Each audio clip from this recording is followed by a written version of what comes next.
안녕하세요. 얼마 전에 정말 어처구니 없는 일을 겪게 돼서 사연을 신청하게 된 30대 후반 여자입니다. 남편과 결혼을 한 지 8년이 지나가는 동안 많은 일들이 있었지만 이번만큼은 그냥 넘어갈 수 없을 만큼 시모는 저에게 절대로 용서받지 못할 충격적인 일을 저지르게 되면서 집안에 엄청난 폭풍이 휘몰아치고 말았습니다. 시모는 성격이 좀 특이한 편이신데요. 평소에는 조용히 계시다가 아는 사람들과 대화를 주고받거나 제가 그 자리에 함께 있으면 저를 하대하거나 시모가 평소에 마음에 들지 않았던 불만들을 전부 다 쏟아내서 저를 난처하게 만드는 상황을 만들어 싸우게 된 적이 한두 번이 아니었어요. 제가 앞에 있을 때나 없을 때나 가리지 않고 며느리 욕을 하도 하셔서 한동안 시댁에 발도 들이지 않았었죠.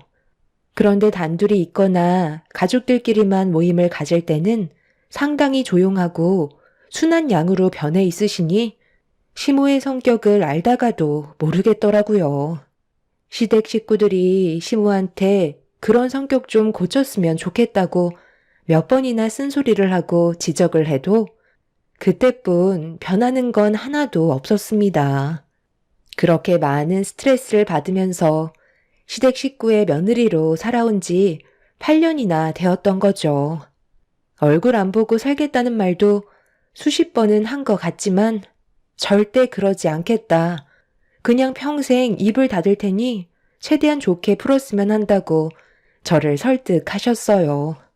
하도 반복이 되다 보니까 식구들 모두 그냥 그러려니 하고 살지만 제가 받는 상처는 점점 더 커졌고 가끔 시댁에 가는 것도 꺼려지게 되었죠. 그런 관계를 유지하며 살아가던 어느 날 시댁에서 중대한 발표가 있다고 하길래 주말에 모두 모이게 되었는데 시동생의 결혼 발표 소식이었습니다. 가족 모두가 놀랐던 이유는 시동생은 30대가 넘는 동안 단 한 번도 여자를 만나본 적 없는 모태 솔로였어요. 성격이 워낙 소심해서 여자들 앞에만 서면 말도 못 꺼낼 정도로 얼음이 되어버려서 여자와는 아예 담을 쌓고 살아가던 시동생이었는데 갑자기 결혼을 하겠다는 말을 꺼내게 되니 저희 가족 모두 놀라움을 감추지 못하고 있었죠. 시모는 시동생이 결혼하고 싶어하는 여자가 있다는 말에 쉬지 않고 질문을 쏟아내자 시동생은 침착하게 하나하나 설명을 해주었어요. 처음 만난 건 백화점에서 옷을 좀 사려고 갔었는데 평소에도 자주 찾던 곳이라 매장 직원분과 어느 정도 친분이 있어 편하게 옷을 고를 수 있는 곳이었어요. 그런데 그날 갔을 때 매장 주인이 바뀌었는지 다른 여성분이 카운터에서 볼일을 보고 계시더라고요. 좀 당황스럽긴 했었지만 출장 때 입고 가야 할 옷을 사야 돼서 어쩔 수 없이 옷을 고르고 있었는데 알고 보니 매장 주인이 최근에 몸살이 나서 그 기간 동안 잠깐 일을 도와주려고 오신 분이었어요. 아시다시피 저는 남자가 편하지 여자한테는 말을 잘 못하잖아요. 그런데 그 사람은 저를 상당히 편하게 대해줬고 첫인상이 너무 강렬하게 다가왔는지 머릿속에서 그녀가 떠나질 않았어요. 그때부터 옷을 사는 핑계로 백화점에 몇 번 더 찾아가게 되면서 서로에 대해 조금씩 알게 되었고 저희는 점점 가까워지게 되었던 거예요. 박사 출신의 대기업 회사를 다니다가 지금은 사업을 준비하고 있다는 말을 들었어요. 그래서 시간적 여유가 좀 있는 것 같아 자주 만나는 편이에요. 교제한 지는 이제 막 1년이 넘었네요. 그동안 살면서 여자와 대화조차 제대로 나눠본 적 없었던 제가 그 사람 앞에서는 마음이 편해져서 좋은 만남을 계속해서 유지할 수 있었던 것 같아요. 그래서 최대한 빠른 시일 내에 그 사람과 결혼을 하고 싶어요. 제 인생의 마지막 여자일 것 같은 느낌이 들더라고요. 시모는 더 이상 들을 필요도 없다면서 최대한 일찍 서둘러 결혼식을 올려야겠다면서 일정이 잡히는 대로 알려달라고 상당히 들떠 계신 모습을 보여주셨어요. 가족 모두 시동생을 축하해 주었고 어떻게 생겼는지 사진까지 구경할 수 있었습니다. 상당히 참하고 순수해 보이는 얼굴을 가지고 있더라고요. 좋은 대화는 계속해서 이어졌고 시동생의 충격적인 결혼 발표 소식에 저희 모두 술을 한 잔씩 하게 되면서 그날은 시댁에서 자고 다음날 가기로 계획하게 되었어요. 그렇게 밤늦게까지 웃고 떠들다가 생각보다 술을 많이 마시게 된 터라 서둘러 눈을 붙였는데 새벽에 갈증이 올라와 눈이 떠져버려 주방으로 가게 되었죠. 갈증을 풀고 다시 방으로 들어가려던 찰나 시모가 개인적으로 사용하시는 작업실에 불이 켜져 있더라고요. 그리고 문틈 사이에서 시모의 목소리가 들려왔습니다. 새벽 시간에 누군가와 통화를 하고 있길래 무슨 대화를 주고받으시길래 깔깔거리며 즐거워하시는지 확인을 해보려고 가까이 다가가 귀를 기울였어요. 아유, 글쎄. 첫째 며느리와는 비교도 안 된다니까. 박사 출신이란다. 그거면 끝난 거지.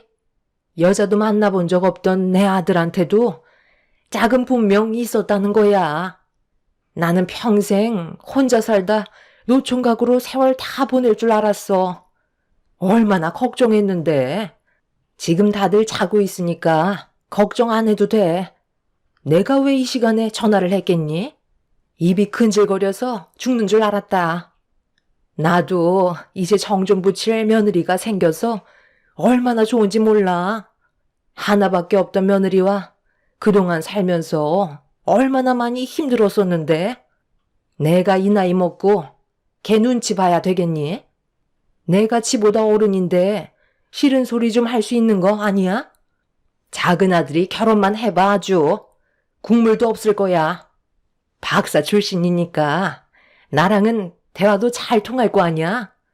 내가 이 나이 먹고 며느리 눈치 보느라 지금 내 작업실에서 너한테 전화 통화하는 게 말이 되니? 이제 나도 며느리 눈치 안 보고 행동하려고. 무서울 게 뭐가 있어? 그동안 아쉬워서 8년간 끼고 살았던 거지. 새 며느리 들어오면 당장 내쳐버리고 인연 끊어버릴 거야. 이제야 내 세상이 오나 보다.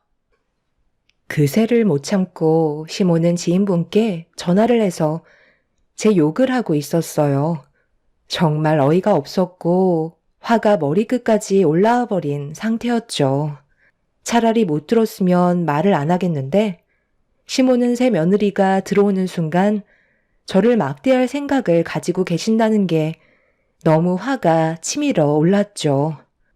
저는 그래도 며느리로서 할 도리는 전부 다 했는데 시모는 제가 마음에 들지 않는다는 이유 하나만으로 다른 사람에게 제 욕을 하고 있었네요. 그게 집안을 욕보이는 행동이라는 걸 모르시는지 시모는 계속해서 지인분께 제 욕을 하고 있었습니다. 새벽 시간에 계속해서 쉬지 않고 제 욕을 하길래 도저히 참기 힘들어 작업실 문을 활짝 열어버렸습니다. 그러자 시모는 화들짝 놀라면서 핸드폰을 떨어뜨렸고 제가 분노한 얼굴로 쳐다보고 있자 떨어진 핸드폰을 들고 서둘러 작업실에서 나가려 하시길래 시모를 가로막은 뒤 저를 욕한 부분에 대해 서운하다며 하소연을 했어요. 새벽 시간에 자고 있는 가족들 깨우기 싫다며 조용히 넘어가자면서 시모는 전혀 저에게 미안하다는 내색조차 하지 않았죠.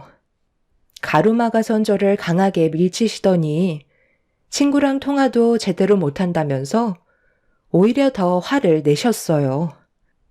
제가 방금 좋게 말씀드렸잖아요. 저 너무 서운하다고요. 어떻게 이 시간까지 제 욕을 하실 수 있어요? 새 며느리가 들어오면 저를 바로 내치겠다고요? 내가 언제 그런 말을 했다고 그러니? 나는 새 며느리가 들어와서 기분이 좋다고밖에 안 했다. 네가 아직 술이 덜 깬 듯한데 내가 쓸데없이 지금 이 시간에 친구한테 전화해서 뭐하러 너 욕을 하겠니? 내가 그렇게 한간 사람처럼 보여? 그리고 왜 남이 통화하는 걸 엿듣고 그래? 이제는 내 사생활까지 감시하는 거냐? 너만 오면 숨이 턱턱 막혀서 스트레스 받아 머리가 지끈거릴 정도라고. 나 피곤하니까 당장 비켜라. 얘가 이제는 생사람 잡고 있네. 어머님이 잘못하신 게 없으시다고요? 정말 끝까지 이러실 거예요? 가만히 있는 저를 왜 나쁜 사람으로 만드시는 건데요? 저 오늘 어머님 댁에 와서 밀려있던 집안일 도와드리고 음식하는 것까지 하나도 소홀히 한 적 없었는데 제 앞에서는 고맙다고 웃으면서 얘기하시더니 뒤에서는 제가 안 볼 때 칭찬은 한마디도 없고 욕만 하시는데 기분이 좋겠어요? 그렇게 사생활 좋아하시면 제 귀에 들리지 않게 통화를 하셔야죠. 밖에서 누구 욕을 하는지 전부 다 들릴 정도로 떠들고 계시는데 그걸 들은 저는 얼마나 마음이 안 좋은 줄 아세요? 그럼 어머님도 웬만큼 제 마음 풀어주셔야 하는 거 아니에요? 그럼 저도 이제 그만할게요. 하지만 지금 어머님이 계속 태연하게 인정하지 않으시면 저도 그냥은 못 넘어가겠어요. 저는 어머님한테 기회를 드리는 거예요. 이 시간에 얼굴 붉히고 싶지 않다고요. 나는 글쎄 잘못한 거 없다니까. 피곤하니까 너도 이제 그만 들어가 쉬어라. 나도 술이 좀 과했는지 머리가 띵하니 두통이 밀려오는 것 같다. 시모는 저에게 조금도 미안한 마음을 표현하지 않으셨어요. 제가 알지 못하는 분에게 온갖 욕을 다 해놓고 그걸 전부 들었는데 시모는 저에게 거짓말까지 하면서 상황을 더욱더 악화시키고 있었죠. 저도 최대한 좋게 넘어가려 했었지만 시모에게 미안하다는 말 한마디 듣지 못했던 저는 너무 서운했던 나머지 방에서 핸드폰을 가지고 나와 시모가 전화 통화하는 내용을 녹음해 두었던 걸 재생시키고 말았어요. 이렇게까지 하고 싶지는 않았지만 거짓말을 밥 먹듯이 하시는 시모가 잘못을 인정하게 되시는 건 항상 증거를 확인시켜줘야 인정을 하시고 사과를 받아낼 수 있었어요. 결국 전화 통화하셨던 내용이 핸드폰에서 흘러나오기 시작하자 그제서야 시모의 잘못을 인정하셨습니다. 꼭 이렇게까지 해서 사과를 받아야 하나 싶었지만 제가 그만큼 8년의 결혼 생활 동안 너무 많은 상처를 받게 되면서 몸에 배어있는 버릇 중 하나였어요. 끊임없이 제 욕을 하러 다니시고 저는 그런 시모에게 상처를 받아야 하는 이런 삶이 저 또한 너무 힘이 들었었죠. 엎드려 절받기도 아니고 가족들이 새벽에 깰까봐 억지로 사과하는 시모의 모습은 저에게 많은 실망을 안겨주었습니다. 그날 저는 너무 우라통이 터져 잠 한숨 못 자고 밤을 꼴딱 새운 뒤에 다음날 아침에 남편을 깨워서 시댁에서 일찍 나설 수밖에 없었어요. 아침부터 시모의 이중적인 모습을 보고 싶지가 않았습니다. 제가 인사만 드리고 시댁에서 나오자 시부께서 전화를 하시길래 몸이 좀 안 좋다고 설명을 드린 뒤 전날에 있었던 일에 대해 굳이 설명하지 않았습니다. 다음날까지 안 좋은 감정을 가지고 가고 싶지 않아 최대한 조용히 넘어가게 되었죠.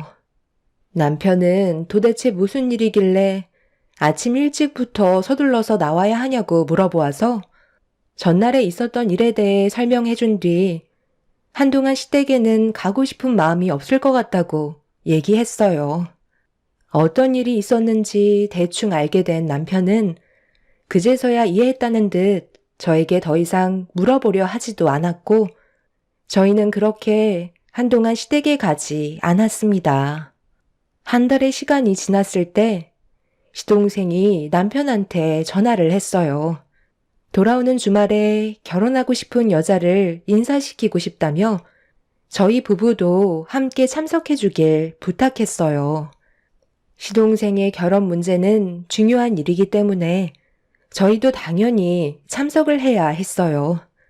시모가 또 어떤 행동을 보일지 걱정은 되었지만 중요한 자리에서 시모가 쓸데없는 말을 하지 않을 거라 생각했죠.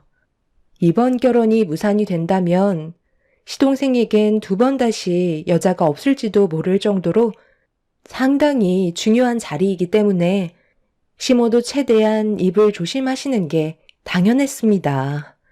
그런데 시댁에 가기 하루 전날 시모가 갑자기 저한테 전화를 했어요. 저는 핸드폰에 시모의 전화가 울리는 걸 보고 대충 짐작을 할 수 있었던 게 평소에는 연락 한 번 없으시다가 꼭 제 도움이 필요할 때만 전화를 하셔서 도와달라는 요청을 하셨죠. 괜히 전화를 안 받았다가 가족 모임 때 쓸데없는 말이 나올까봐 그런 일들을 사전에 방지하고자 시모의 전화를 받게 되었고 예상했던 대로 제 도움이 필요해서 연락을 하셨던 거였죠. 내일 작은 아들이 결혼할 사람을 데려오는데 나 혼자 모든 걸 처리할 수 없어서 네가 좀 와서 도와주면 일이 좀 더 수월해지지 않겠니? 해줄 수 있지? 평소에는 연락 한 통 없으시다가 막상 도움이 필요하시니까 전화하신 거예요? 어머님 혼자 충분히 하실 수 있으신 거잖아요. 제가 굳이 도와드릴 필요 있겠어요? 네가 오면 해야 될 일이 얼마나 많은데 당연히 도와줘야지. 너 아랫동서 될 사람이 온다잖니. 확실하게 붙잡아야 하지 않겠어? 내 말 무슨 뜻인지 알지? 첫인상이 중요하다니까. 어려운 거 없으니까 내가 시키는 것만 해주면 된다. 저번 일을 아직까지 마음속에 담아둔 건 아니지? 우리 그때 충분히 푸른 걸로 기억하는데. 시모는 얼마 전에 있었던 일에 대해 미안해하면서 제 기분을 최대한 풀어주려 노력하고 계셨습니다. 시모를 위해서가 아닌 시동생을 위해 저는 약속 당일 아침 일찍 시댁에 가기로 결정하게 되었어요. 시모는 새 며느리가 들어온다는 거에 들뜨셔선 제가 도착했을 때 이미 음식 준비를 거의 다 끝내놓은 상태였어요. 제가 처음 인사드리러 시댁에 발을 들였을 때는 정성이 들어간 시모의 음식은 단 한 번도 먹어본 적 없었는데 새로 들어온 며느리한테 기대를 많이 하셨는지 가짓수도 상당히 많이 준비하신 걸 보고 좀 서운하긴 했었지만 그냥 그러려니 하고 넘어갔네요. 시모는 저를 보자마자 김장할 때 입는 옷을 건네주셨습니다. 아니, 갑자기 이걸 왜 주시는 거예요? 이 옷은 김장을 할 때 막 입는 옷이잖아요. 지금 김장철도 아닌데 굳이 이 옷을 입을 필요가 있어요? 김장을 하라는 게 아니라 그 옷 입고 집안이랑 밖이랑 청소 좀 도와줬으면 좋겠다. 그렇게 해줄 수 있는 거지? 집 전체가 너무 더러워서 대청소 좀 하면 좋겠는데. 저보고 지금 마당이랑 집이랑 합쳐서 300평이나 되는 넓은 집을 저 혼자 대청소를 하라는 게 말이 된다 생각하세요? 어머님, 이건 정말 너무하잖아요. 음식 몇 가지만 도와주면 된다고 하셔서 저는 그런 줄 알고 일찍 온 건데 대청소라뇨. 저는 어머님이 시키는 걸 따를 수 없을 것 같아요. 오늘 무슨 날인지 잘 아시면서 만신창이가 된 모습을 보여주고 싶지 않다고요. 화장까지 전부 다 했는데 꼭 이렇게까지 해야 되겠어요? 남자들 오면 그때 도와달라고 할 수 있잖아요. 원래 집안일은 여자가 하는 거야. 남자들은 따로 할 일이 있으니까 일단 식구들 올 때까지 네가 먼저 좀 움직여라. 내가 한번 얘기하면 좀 들어줄 수 없는 거니?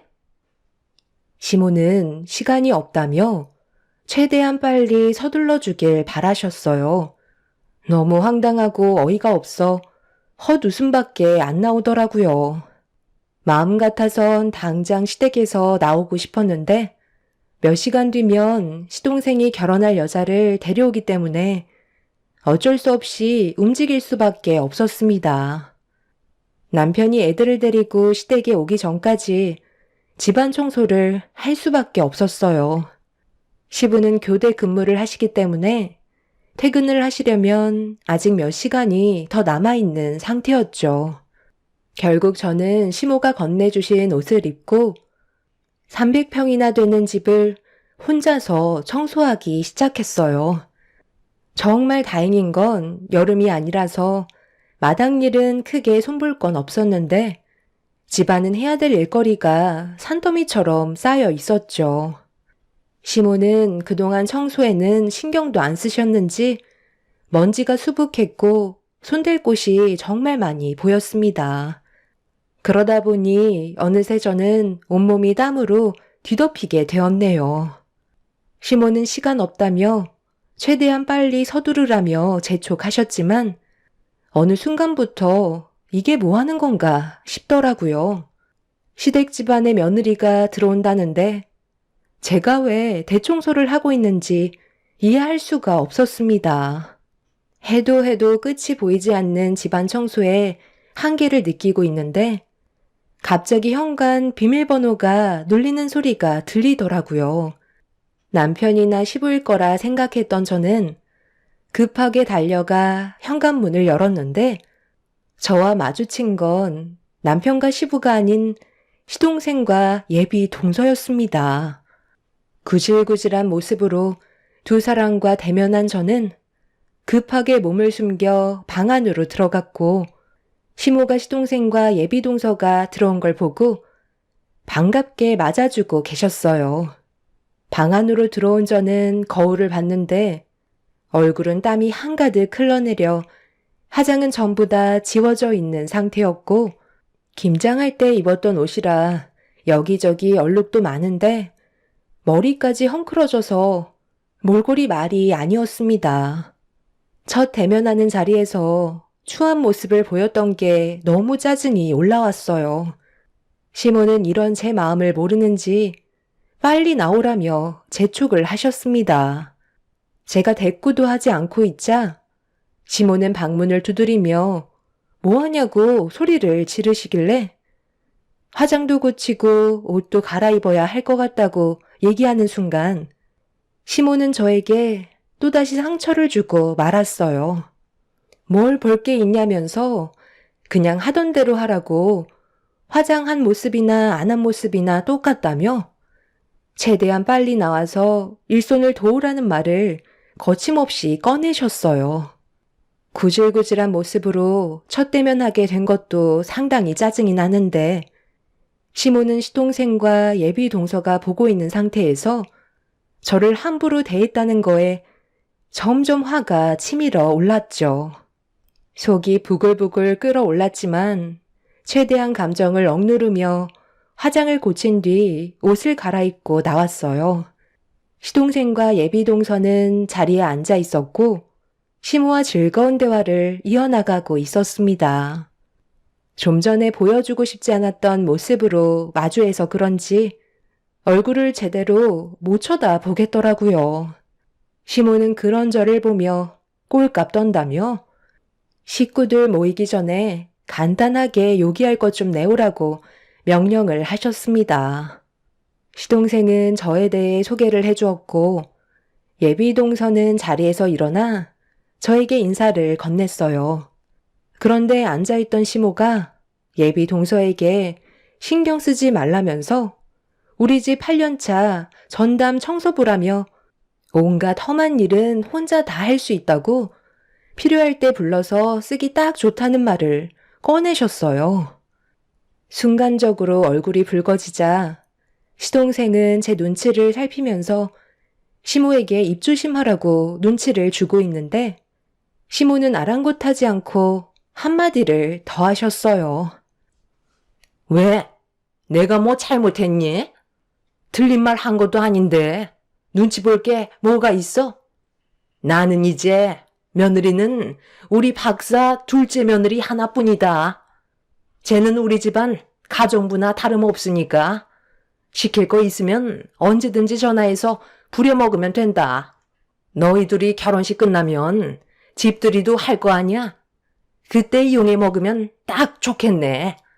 말만 하면 뚝딱 해준다니까. 지금 뭐라고 하셨어요? 이 자리가 저를 험담하는 자리예요? 지금까지 힘들게 고생한 저한테 어머님 집안 청소부라고요? 이용해 먹기 딱 좋다고요? 어떻게 며느리가 옆에 있는데 처음 보는 사람 앞에서 그런 말을 거침없이 뱉으실 수가 있는 거예요? 제가 받을 상처는 생각 안 하시는 거예요? 도련님 죄송하지만 저 이런 대우 받으면서 이 자리를 채워줄 수는 없을 것 같아요. 두 분 오신다고 제가 아침부터 지금까지 얼마나 고생을 많이 한 줄 아세요? 이 넓은 집을 저 혼자 청소했다고요. 그런데 돌아오는 건 저에게 상처를 주는 것밖에 없으시네요. 오늘 처음 뵙는 자리인데 정말 죄송해요. 그런데 이런 기분으로는 더 있을 수가 없을 것 같아서요. 그럼 말씀 나누시고 들어가세요. 어머님, 앞으로 무슨 일이 생겨도 절대 연락하지 마세요. 오늘이 며느리로서 마지막 날인 줄 아세요. 나도 너 이제 필요 없다. 나는 우리 박사 며느리만 있으면 되니 앞으로는 우리 집에 얼씬도 하지 마라. 내가 너를 찾을 이유가 뭐가 있겠니? 일 끝났으니까 그만 들어가 봐라. 시모의 행동에 너무 상처를 받은 저는 짐을 챙긴 뒤 시댁에서 나가려 하는데 순간 걸음을 멈추고 말았어요.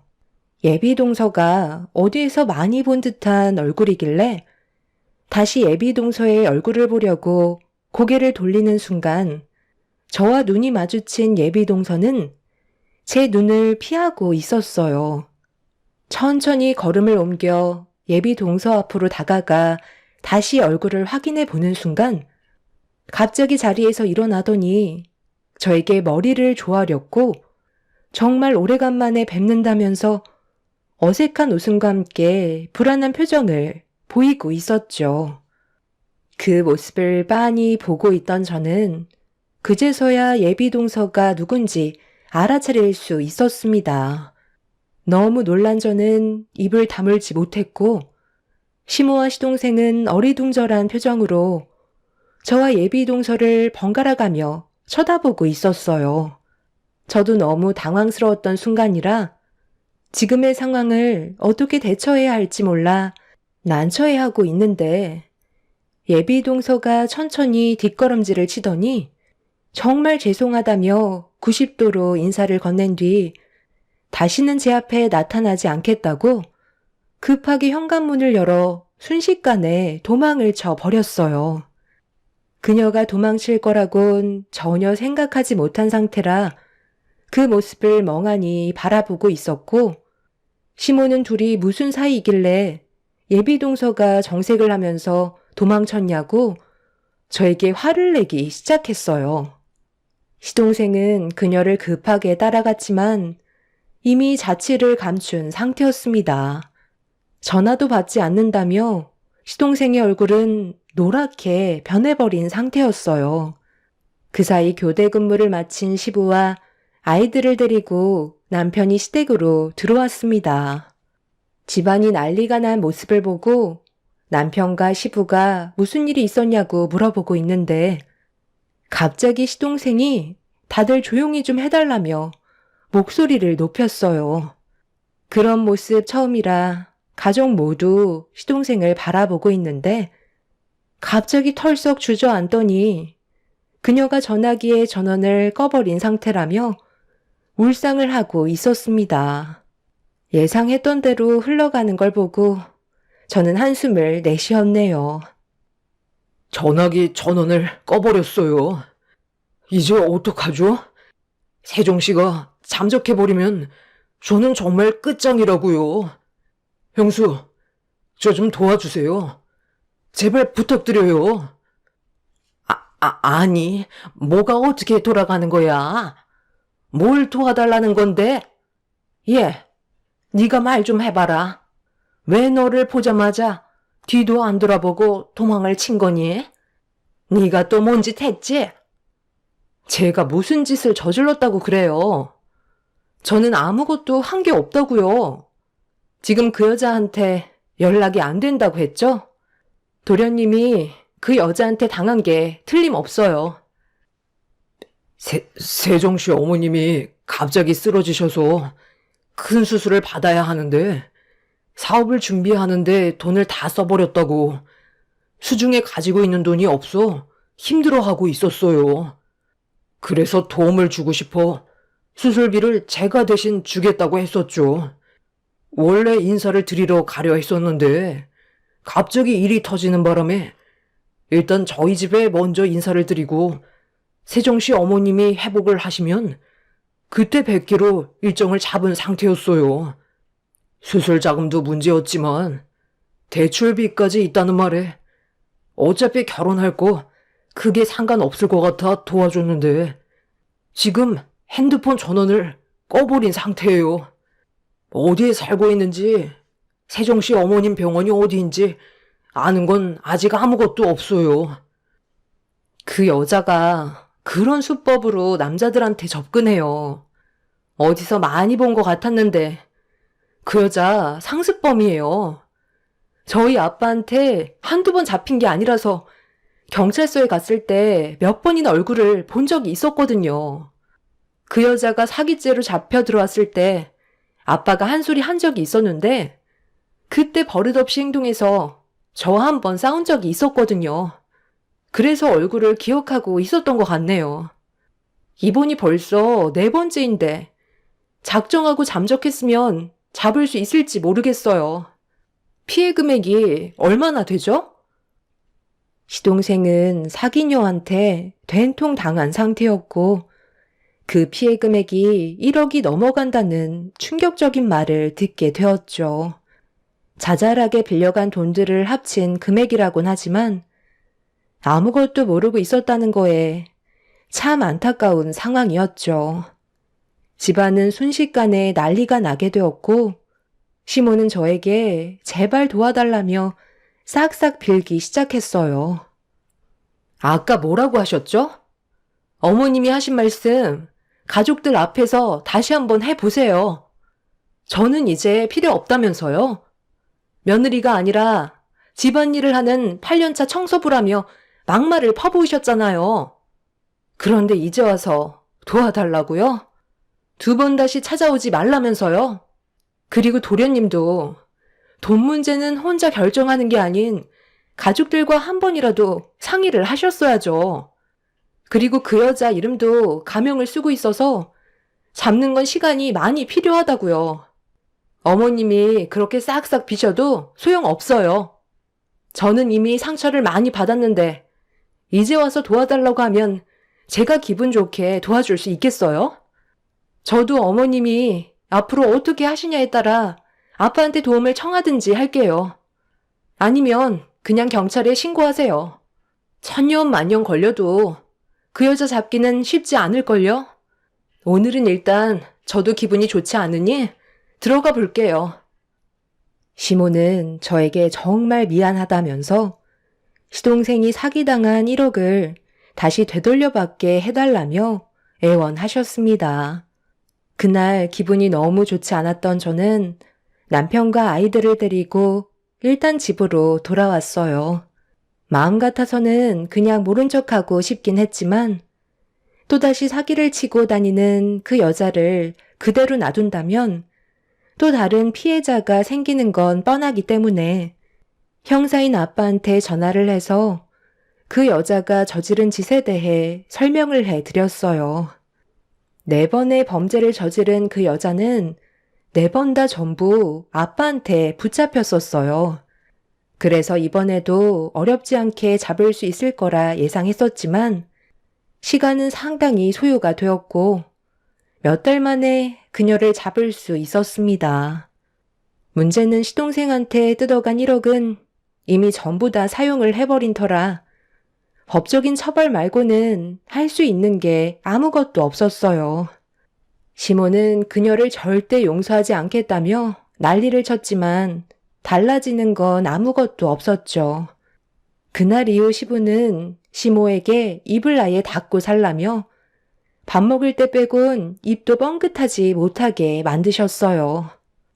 시동생은 엄청난 충격을 받은 상태라 의욕을 잃어버려 현재 정상적인 생활이 불가능할 정도입니다. 사기를 친 그녀를 잊고 싶은데 머릿속에서 빠져나가지 않고 있다네요. 평생 동안 살면서 진지하게 처음으로 만났던 인연이 그런 여자였다는 게 너무나도 안타깝기만 하네요.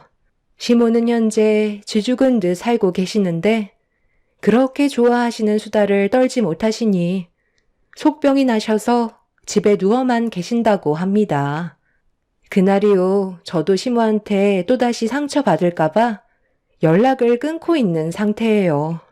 말 한마디가 상대방에게 얼마나 큰 상처를 줄 수 있는지 이번 일을 통해 많은 걸 깨달으셨으면 좋겠어요. 제 사연 들어주신 분들, 오늘 하루도 좋은 날들만 가득하시길 바랄게요. 감사합니다. 안녕하세요. 저는 37살에 카페를 운영하고 있는 여자입니다. 그동안 살면서 저에게 말도 안 되는 충격적인 사건이 다가올 거라곤 전혀 생각하지 못했었는데 예상하지 못한 순간에 사람이 얼마나 악해질 수 있는지 경험하게 됐던 날이 있었어요. 지금도 그날을 잊을 수가 없을 정도로 정신적인 충격에서 벗어나지 못하고 있어요. 시간이 해결해 줄진 모르겠지만 아마 트라우마로 남을 것 같네요. 인생을 살다 보면 사랑하는 사람과 결혼하고 싶은 마음은 당연하잖아요.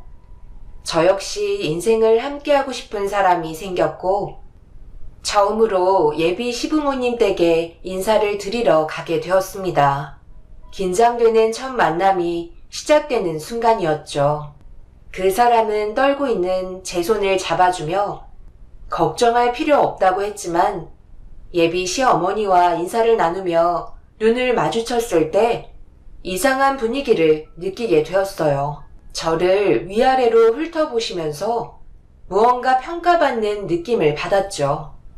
머리부터 발끝까지 점수를 주는 듯 시모의 눈동자는 쉬지 않고 제 몸 여기저기를 살피고 계셨습니다. 처음 마주하는 자리라 당연하다고 생각했었어요. 그렇게 예비 시모의 안내를 받으며 주방으로 들어갔는데 제가 온다고 많은 음식들을 준비해 주셨더라고요. 시모는 편하게 생각하라며 음식을 제 앞으로 밀어주셨어요. 처음 만남의 분위기는 나쁘지 않았지만 음식을 먹으면서 받게 되는 질문은 생각보다 가벼운 질문들은 아니었습니다. 결국 음식은 코로 들어가는지 입으로 들어가는지 모를 만큼 난감해지기 시작하자 그 사람도 직설적인 질문들에 당황했는지 시모에게 눈치를 주기 시작했습니다. 궁금한 것들 물어보는 건데 무슨 문제라도 있는 거야? 내 아들이랑 결혼을 하려면 어떤 환경에서 자라왔고 하는 일은 뭐고 모아둔 재산은 얼마나 있는지 몸은 정상인지 물어볼 수 있잖아. 내가 원래 궁금한 건 못 참는 성격이라 이해해 줄 수 있죠? 그래도 뭐든지 확실한 게 좋은 거니까. 내 아들이랑은 오랜 기간 교제했어도 나랑은 오늘 처음 보는 거잖아요. 그리고 지금까지 한 질문들 거짓말할 필요 없잖아요. 어차피 결혼하면 밝혀질 거 사소한 거라도 숨기지 않았으면 좋겠어요. 저는 거짓말하는 사람 제일 싫어하기 때문에 모든 건 진실만 얘기해줬으면 좋겠어요. 그리고 어색한 분위기보다 자연스러운 게 좋으니 말은 편하게 해도 되죠? 카페 운영한다고 했는데 한 달 매출이 얼마나 나오나? 그래도 내 아들과 비슷한 수준은 되는 거지?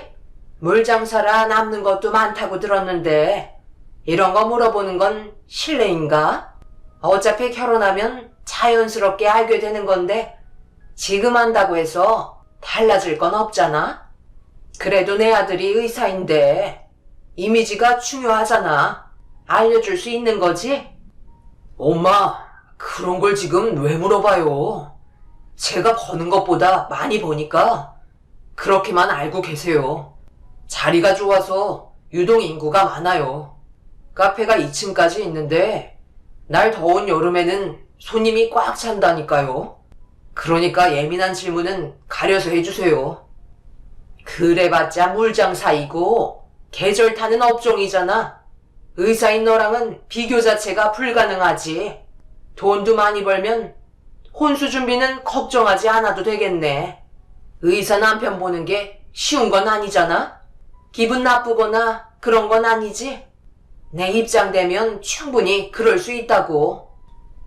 시모는 그 사람이 의사라는 이유 하나만으로 많은 것들을 바라는 것 같은 느낌이었어요. 어느 정도 예상은 하고 있었지만 제 앞에서 시모가 생각하시는 것들을 직접적으로 표현하시는 모습에 당황스러웠어요. 그동안 살면서 처음 겪어보는 성격을 가지고 계셔서 어떤 식으로 대응을 해야 할지 몰라 인사드린 첫날부터 정신적으로 많이 힘들었었죠. 그래도 큰 문제 없이 무사히 지나가게 되면서 결혼을 하기 위해 한 걸음 앞으로 나아간 것 같아 기분은 나쁘지 않았었어요. 시모에 대한 성격을 완벽하게 파악하지는 못했지만 그래도 그 사람이 저를 대하는 모습을 봤을 때 좋으신 분이실 거라 생각했었어요. 그런데 상견례 날을 잡고 양가 집안 함께 모인 자리에서 처음으로 결혼에 대해 고민을 하게 되었고 말도 안 되는 시모의 한마디에 저희 가족의 얼굴은 굳어버리게 되었어요.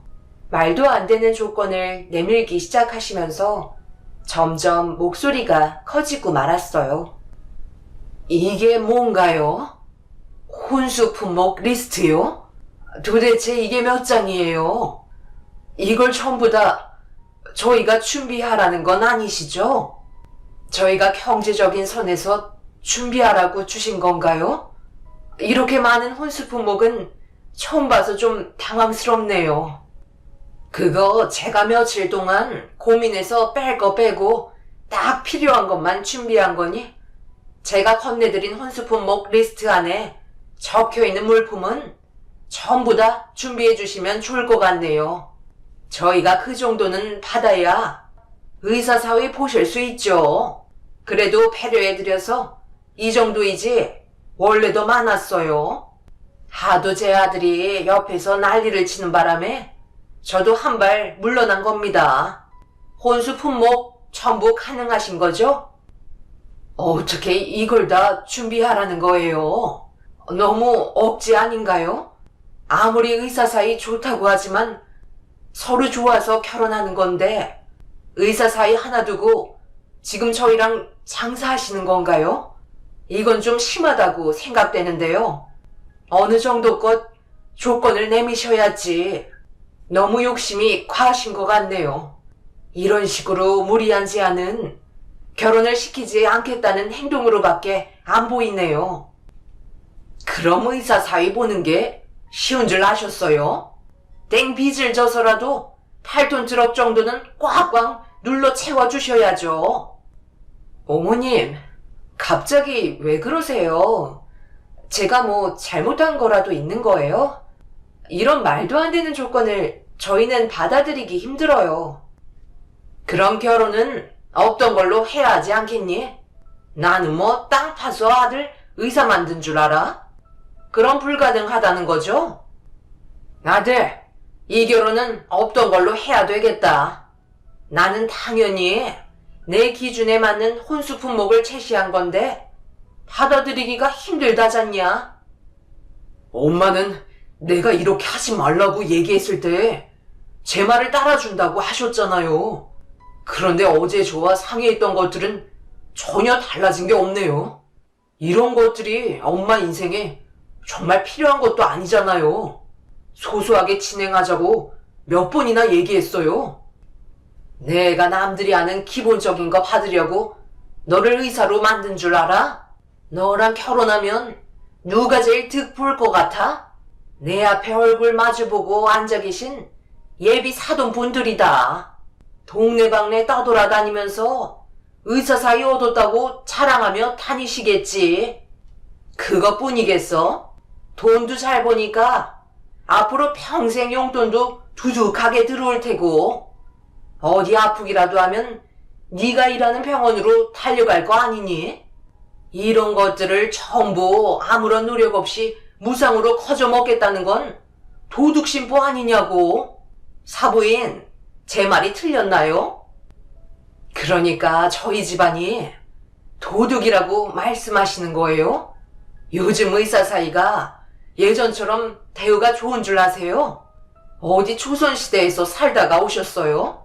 의사가 대단하긴 하나 요즘은 사자 직업 그렇게 좋은 대우 못 받아요.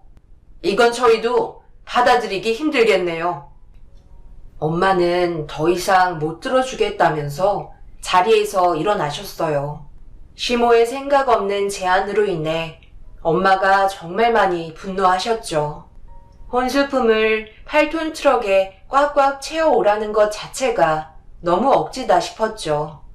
결국 무난하게 끝이 날 거라 생각했던 상견례는 전혀 다른 방향으로 흘러가 버리게 되었고, 저희 부모님께서는 더 이상 대화조차 나누고 싶지 않다며 먼저 자리에서 일어나셨습니다.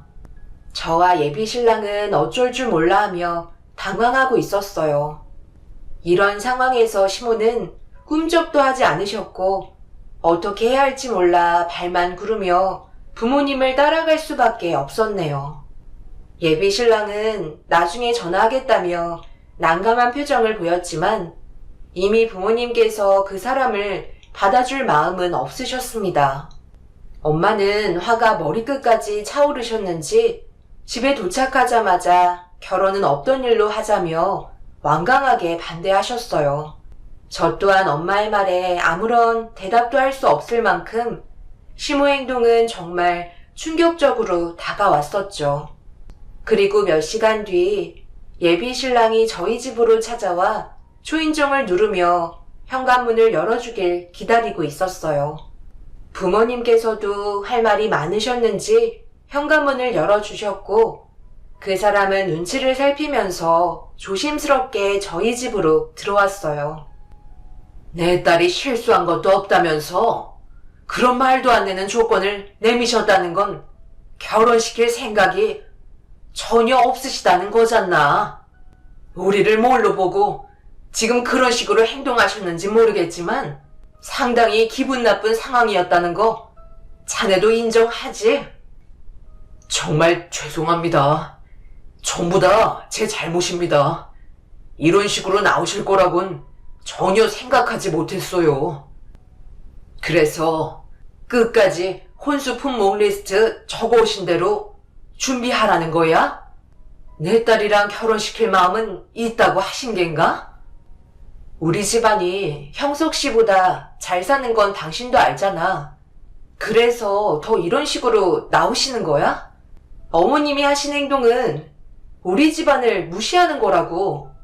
어머님 집안에 있는 가전제품 가구들 전부 다 적으신 것 같던데 이번 기회에 전부 다 새 제품으로 바꾸실 생각이신가 봐. 우리 부모님이 아까 너무 흥분하셔서 무작정 나오시면서 대화를 제대로 할 수 없었는데 어머님께서 우리 가구 뭐라고 하셨어? 결혼은 없던 걸로 말씀하셨어? 아니면 우리가 혼수 품목을 전부 다 해올 거라고 기대를 하시는 거야? 이런 상황에서 우리 결혼은 더 이상 진행될 수 없는 거라고. 앞으로 어떻게 할 건지 얘기 좀 해봐. 뭘 얘기해? 자네 앞에서 이런 말 하는 건 미안하지만 내 딸이 자네랑 결혼하면 안 봐도 뻔하네. 사부인에게 엄청 시달리겠지. 결혼은 없던 걸로 하는 게 좋을 것 같네. 자네 어머니는 의사 아들 하나 만들었다고 껍데기까지 벗겨먹을 생각을 가지고 계신데 누가 결혼하겠다고 나서겠나? 어느 정도 것이어야지. 무슨 물건 교환하는 것처럼 아들, 딸 결혼하는데 보상을 받으려 해? 결혼은 더 이상 진행될 수 없을 것 같았어요. 이미 상처를 깊게 받으신 부모님께서 그 사람에게 반대 의사를 확실하게 표했습니다. 결국 이런 상황에서 대화를 길게 해봤자 얻을 수 있는 건 아무것도 없을 것 같아 나중에 다시 대화하는 게 좋을 것 같다며 일단 집으로 돌려보냈습니다. 부모님께서 화가 어느 정도 가라앉으실 때까지 건들지 않고 시간을 들였습니다. 그런데 며칠 뒤 퇴근하려고 준비하고 있는데 시모한테 전화가 왔어요. 저와 만나서 대화하고 싶다며 약속 장소를 알려주셨네요. 그렇게 시모와 단둘이 얼굴을 마주하게 됐는데 자리에 앉자마자 본론으로 바로 들어가셨고 시모의 말을 침착하게 들어드렸습니다. 저번에 내가 좀 심했다고 생각하는 거야? 너도 그렇고 사돈분들은 왜 앞만 보고 멀리를 바라보려 하지 않는 거야? 의사 생활이 한순간에 끝나는 것도 아닌데 누가 제일 이득이겠어? 하나만 알고 열은 모르는 것 같아. 무슨 생각을 하고 있는지 궁금해서 부른 거다. 그래서 결혼 얘기 없던 걸로 결정하신 거니? 내가 잘못한 거야? 아니면 너희 집안이 부족한 거야? 솔직히 어머님께서 원하시는 건 너무 억지스럽다고 생각되지 않으세요? 형석 씨랑 제가 결혼하는 걸 원하지 않으시는 거죠? 달갑지는 않지. 생각을 해봐라. 의사인 내 아들과 카페에서 물장사하는 너랑 매칭이 된다고 생각하니? 어느 정도 직업도 수준이 맞아야 하는 거지. 그래도 내가 너를 인정해 주려 했던 건 돈 좀 번다고 하니까 크게 손해보는 장사는 아닌 것 같아. 이 정도면 되겠다 싶어 혼수 품목 리스트 준비해서 건넨 거였다. 마음에 들지 않으면 결혼은 없던 걸로 하면 되고, 너 말고도 내 아들과 결혼하겠다는 여자들 뒤에 한 트럭은 준비되어 있으니까 내가 말한 조건이 힘들 것 같으면 미련 버리고 헤어지면 되는 거다. 어려운 문제 아니잖아. 내 아들이 좋아서 결혼하겠다면 우리가 제시하는 걸 받아들이면 되는 거야. 형석 씨 가지고 지금 장사하시나요? 더 이상 들어주지 못하겠어요. 그냥 헤어지는 게 현명할 것 같네요. 먼저 일어나 보도록 하겠습니다. 어이없는 시모의 말을 더 이상 들어줄 수 없을 것 같아 먼저 자리에서 일어나 버렸어요. 그 사람을 진심으로 사랑하고 있지만 이런 식으로 저희 집안을 무시하시는 건 저 또한 용납할 수 없었습니다. 그래서 미련 없이 자리에서 일어나 뒤도 안 돌아보고 밖으로 나왔습니다. 나오자마자 그 사람에게 전화를 걸었고 만나자고 얘기했어요. 그리고 좀 전에 시모와 주고받았던 대화 내용을 알려준 뒤 더 이상 함께할 수 없을 것 같다고 얘기했어요. 그 사람은 절대로 헤어질 수 없다며 자리에서 일어나려는 제 팔을 붙잡았어요. 그럼 내가 집에서 나올게. 부모님과 인연 끊고 함께 살면 되잖아. 우리가 굳이 이런 식으로 허락받을 이유 없다고 생각해. 이런 식으로 불행해질 거면 차라리 엄마 얼굴 2번 다시 안 보면 되는 거잖아. 이대로 헤어지면 정상적으로 살아갈 수 있겠어? 선택과 결정은 우리가 하는 건데 엄마가 저렇게 나오시면 미련 없이 등 돌려야지 어쩌겠어. 그동안 계획해서 설득시켰었잖아. 최선을 다했다고 생각해. 미련 없이 집에서 나올 테니까 나 믿고 따라와주면 좋겠는데. 우리가 결정해서 사는 인생이잖아. 그 사람은 제 팔을 잡고 놓아주지 않은 상태에서 자신이 생각하고 있는 계획을 저에게 털어놨어요. 저와 함께하기 위해 부모님께 통보하고 오겠다 했지만 이 방법 또한 잘한 결정인지 몰라 머릿속이 어지러웠어요. 결국 그 사람은 부모님께 자신이 선택한 결정에 대해 털어놓게 되었는지 늦은 저녁에 시모가 저희 집에 찾아와 현관문을 두드리기 시작했어요. 밖에선 그 사람이 시모를 말리고 있는 소리가 들려왔고 다른 사람들에게 피해 줄까봐 아빠는 서둘러 현관문을 여셨네요. 이 늦은 시간에 지금 뭐 하시는 겁니까? 할 말이 있으시면 다음날 연락을 주시면 되는 건데 사람들 다 자는 시간에 동네가 떠나갈 정도로 난리를 치시면 저희도 좋은 말이 나가겠습니까? 왜 이렇게 사람을 피곤하게 만드는 건지 이해를 할 수가 없네요. 예, 네가 뭔데 내 아들과 인연을 끊게 만들려 하고 있어? 둘이 알아서 결정하면 그걸로 끝나는 줄 알아? 갈 때까지 가보자는 거야? 어머님 이런 분이신지 정말 몰랐는데 엄청 이기적이시네요. 하나부터 10까지 어머님께서 결정하신 대로 모든 게 움직여야 하는 거예요? 아까 형석 씨랑 헤어지려고 했어요. 그런데 아시다시피 저희는 아직까지 사랑하고 있는 사이예요. 헤어지려는 마음을 가질 수밖에 없었던 건 전부 다 어머님 때문이잖아요. 그래서 저희 둘이 알아서 하기로 했어요. 그러니까 찾아오지 마세요. 저희는 어머님이 원하시는 조건대로 맞춰줄 수 없지만 그것 때문에 사랑하는 사람과 헤어지는 건 더더욱 용납할 수 없네요. 어차피 시간 지나면 감정도 무뎌지고 결국엔 서로 얼굴 안 보고 살아가는 현실을 받아들이게 되어 있어요. 그럼 어머님의 존재는 머릿속에서 사라지게 되겠죠. 그러니까 왜 이런 상황까지 오게 만드셔서 서로가 헐뜯고 상처되는 말을 주고받아야 하나요? 결국 저희는 결혼할 거예요. 엄마가 뭐라고 하셔도 저희 마음 변하지 않을 텐데 이런 식으로 나오지 마시고 대화로 풀어나가자니까요. 결혼은 사람을 거래하는 장사가 아니잖아요. 서로 진심을 다해 사랑하고 있으면 그런 저희를 축복해 주시고 뒤에서 아낌없이 지원해 주시는 게 부모 아닌가요? 그런데 엄마는 지금 정반대의 행동을 보이고 계시잖아요. 내가 너를 어떻게 키웠는데 이 정도도 받을 수 없다는 거야? 아들, 엄마랑 정말 인연 끊을 거니? 그 길이 정말 현명한 길일까? 엄마 말 듣거라. 이런 집안 말고 너랑 똑같은 의사 집안이랑 결혼하면 얼마나 좋아. 결혼할 때 왜 집안을 중요하게 생각하는데? 둘이 잠깐 사랑하는 감정은 세월이 지나면 무뎌지게 되어 있고 결국 현실을 보는 눈이 떠졌을 때는 이미 늦은 거라고. 인생을 너보다 몇 배는 더 살아온 엄마 말을 들어야 하지 않겠니? 이 자리에서 확실하게 정리하도록 하자. 둘이 헤어지고 서로한테 맞는 사람 찾아가는 거야. 엄마 쓰러지는 걸 보고 싶지 않으면 신중하게 생각하고 대답하는 게 좋을 거야. 알겠지? 모두가 모인 자리에서 그 사람은 조금의 고민도 하지 않았어요.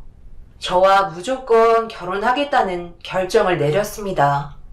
시모는 자신이 생각했던 대답과는 다른 선택을 보여준 아들에게 많은 실망을 했는지 그 자리에서 그 사람의 뺨에 손을 올려 붙였고 순식간에 저에게 달려들어 제 머리채를 잡아 패대기 치셨습니다. 엄마는 뭐 하는 짓이냐고 소리를 지르시면서 시모를 밀치기 시작했어요. 양가 집안이 이렇게까지 서로 헐뜯으면서 얼굴을 붉히는 게 맞는 건가 싶었습니다. 결국 동네가 시끄러워져서 주민분들께서 신고를 하셨는지 저희 집에 경찰분들이 들어오시면서 상황은 겨우 정리가 되었습니다. 시모는 2번 다시 얼굴 볼 일 없을 거라며 그 사람을 저희 집에 놔둔 채 돌아가셨습니다. 그제서야 한숨을 돌릴 수 있었지만 이미 저희 모두 만신창이가 되어버렸네요. 시모 한 명이 불러온 파장은 엄청났고 정신적인 충격은 꽤 오랫동안 지속되었습니다. 결국 시모가 원하시는 대로 8톤 트럭만큼 혼수품을 꽉 채우라던 억지는 이루어지지 않았고 저희는 시부모님 없이 결혼식을 진행하기로 결정하게 되었습니다. 부모님께서도 예비 신랑을 마음에 들어 하셨지만 시모의 악덕한 행동들 때문에 받아들여주지 못하고 계신 상태였죠. 그 사람은 자신이 내린 결정에 더 이상 시모는 안 계실 거라며 얼굴 보는 일은 없을 거라는 확고한 대답에 결국 받아주셨네요. 그렇게 저희는 소규모로 결혼식을 진행할 수 있게 여러 가지를 준비하기 시작했고 그 사이 시모께는 전혀 연락이 오지 않았습니다. 예비 신랑은 걱정이 많은 것 같아 보였어요. 그래도 인생에 단 한 번뿐인 결혼식이라서 그런지 언제부턴가 고민이 많아 보였네요. 그럼 마지막이라 생각하고 어머님께 결혼한다고 말씀드리는 게 좋을 것 같아? 우리가 선택한 결정에 어머님이 따라오시지 않으셨잖아. 나는 또 다른 상황이 생길까봐 걱정이 돼서 무슨 말을 해줘야 할지 모르겠더라고. 선택은 형석 씨가 하겠지만 후회 없는 결정을 했으면 좋겠어. 어머님께서 어느 정도 마음을 푸시고 우리를 받아주신다면 그것만큼 좋은 일도 없을 거야. 그 사람의 마음을 모르는 건 아니었지만 예상하지 못한 일이 터질까봐 섣불리 저희 결혼 소식을 알려드리자는 말을 하지 못했었어요. 그만큼 두려움이 컸던 것 같아요. 시모의 행동들은 언제 어디서 튈지 모를 정도로 판단하기가 힘든 상태라 결혼식 장소를 시모에게 말해준다면 뒷감당하기가 쉽지 않을 거라 생각했었어요. 그렇게 결혼식 날이 다가왔고 예비 신랑의 마음은 변함이 없었고 당일까지 전화를 하지 않았었죠. 예비 신랑은 시모에 대한 마음을 완전히 접은 것 같아 보였어요. 모두가 한자리에 모여 결혼식을 진행하려는데 아는 지인이 거친 숨을 반복적으로 내쉬면서 신부 대기실로 들어왔고 밖에서 누군가 난리를 치고 있다는 말에 상황 파악을 하기 위해서 대기실 문을 여는 순간 갑자기 제 머리채를 잡고 흔드시더니 웨딩드레스까지 찢어버렸습니다. 시모는 결혼식이 진행되기 전까지 꾹 참고 계시다가 식이 시작됨과 동시에 노래가 식장에 울려 퍼지면서 아수라장이 되어버리고 말았네요. 아주 살판 났지? 너희들이 결혼식을 진행할 수 있을 것 같아? 내가 두 눈 뜨고 살아있는 동안 아무것도 할 수 없을 거다. 어머님, 이게 뭐 하시는 거예요? 이런 식으로 행동하시면 더 안 좋아질 수밖에 없다고요. 제발 놓고 얘기하세요.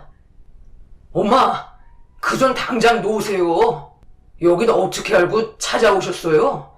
저희랑 인연 끊겠다고 하셨으면 더 이상 참견하지 마세요. 형서가 정신 차려라.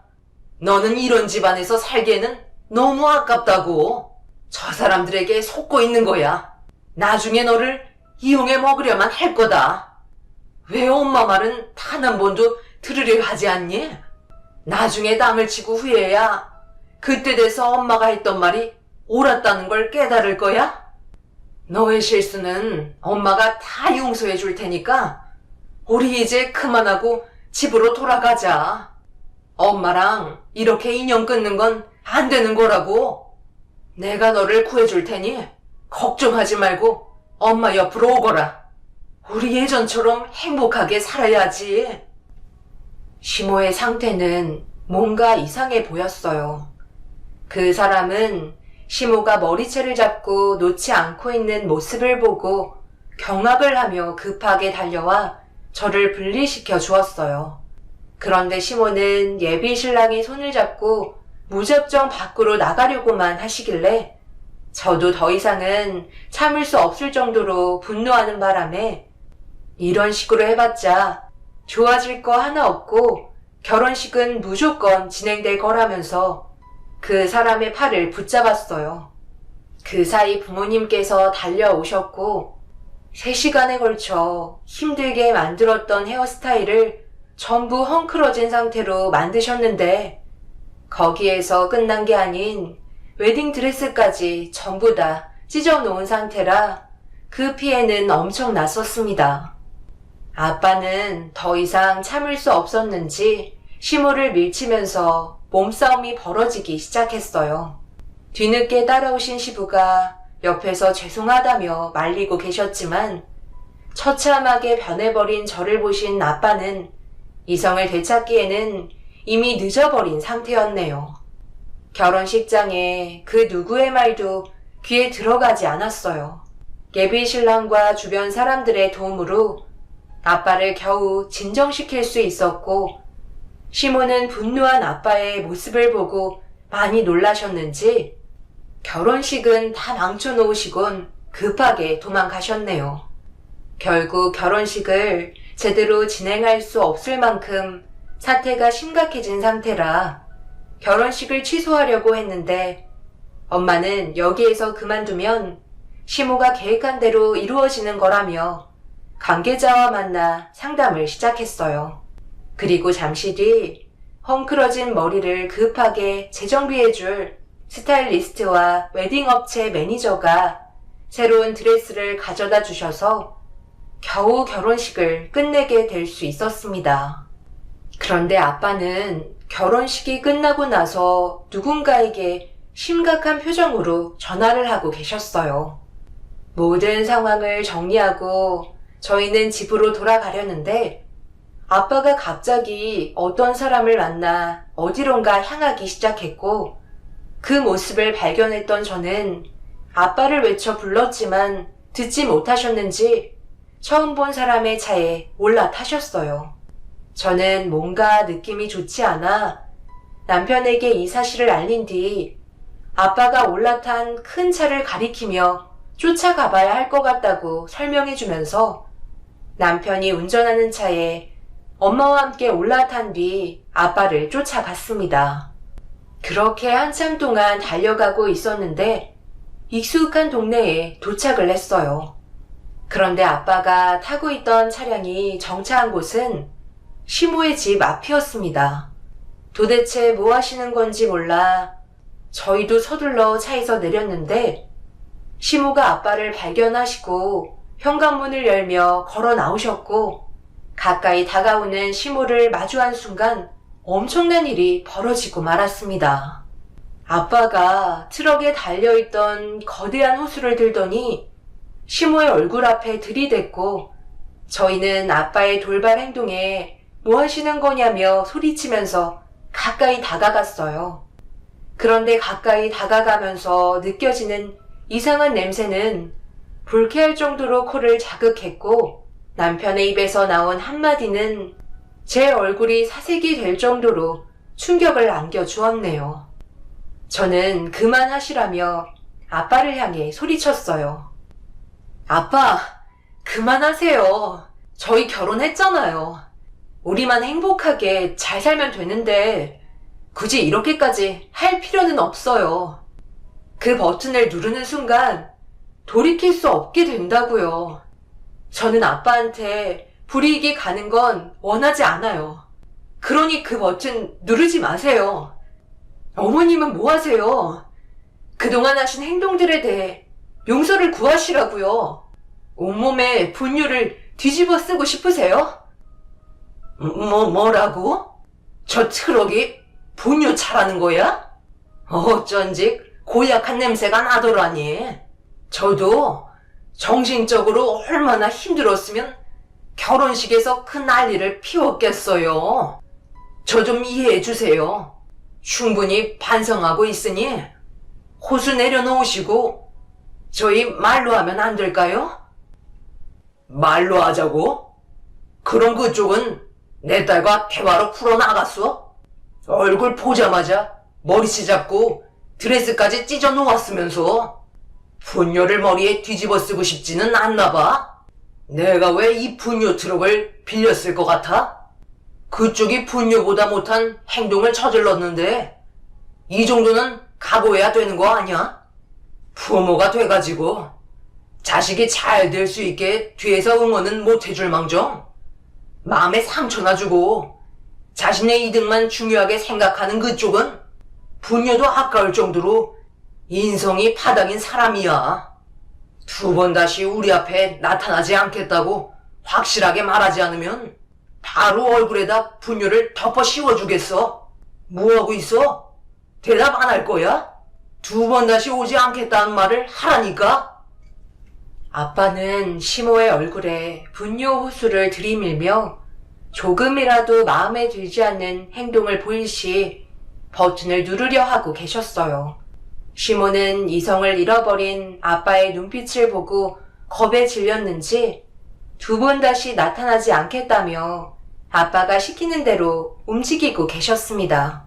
거기에 더해 저에게 결혼식장에서 있었던 일에 대해 진심으로 사과하라는 말에 시모는 결국 제 바지가락을 붙들며 용서를 구하셨고 급격하게 몰려오는 압박감에 결국 실신을 하게 되셨네요.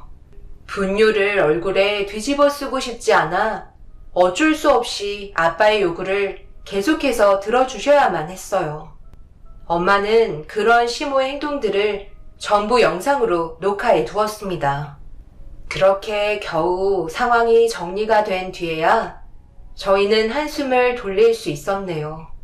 그날 이후 시모는 두 번 다시 연락도 오지 않고 남편과도 만나지 않고 계신 상태입니다. 아빠는 평생 동안 용서해주고 싶은 마음은 생기지 않을 거라며 시모의 잘못된 행동들에 대해 분노하셨네요. 그렇게 어느 정도 상황이 정리가 된 이후 저희 가족은 지금까지 아무 탈 없이 잘 지내고 있어요. 그런데 며칠 전에 시모에게 문자 한 통이 왔습니다. 언제든 괜찮으니까 함께 저녁을 먹고 싶다는 내용이 담겨 있었어요.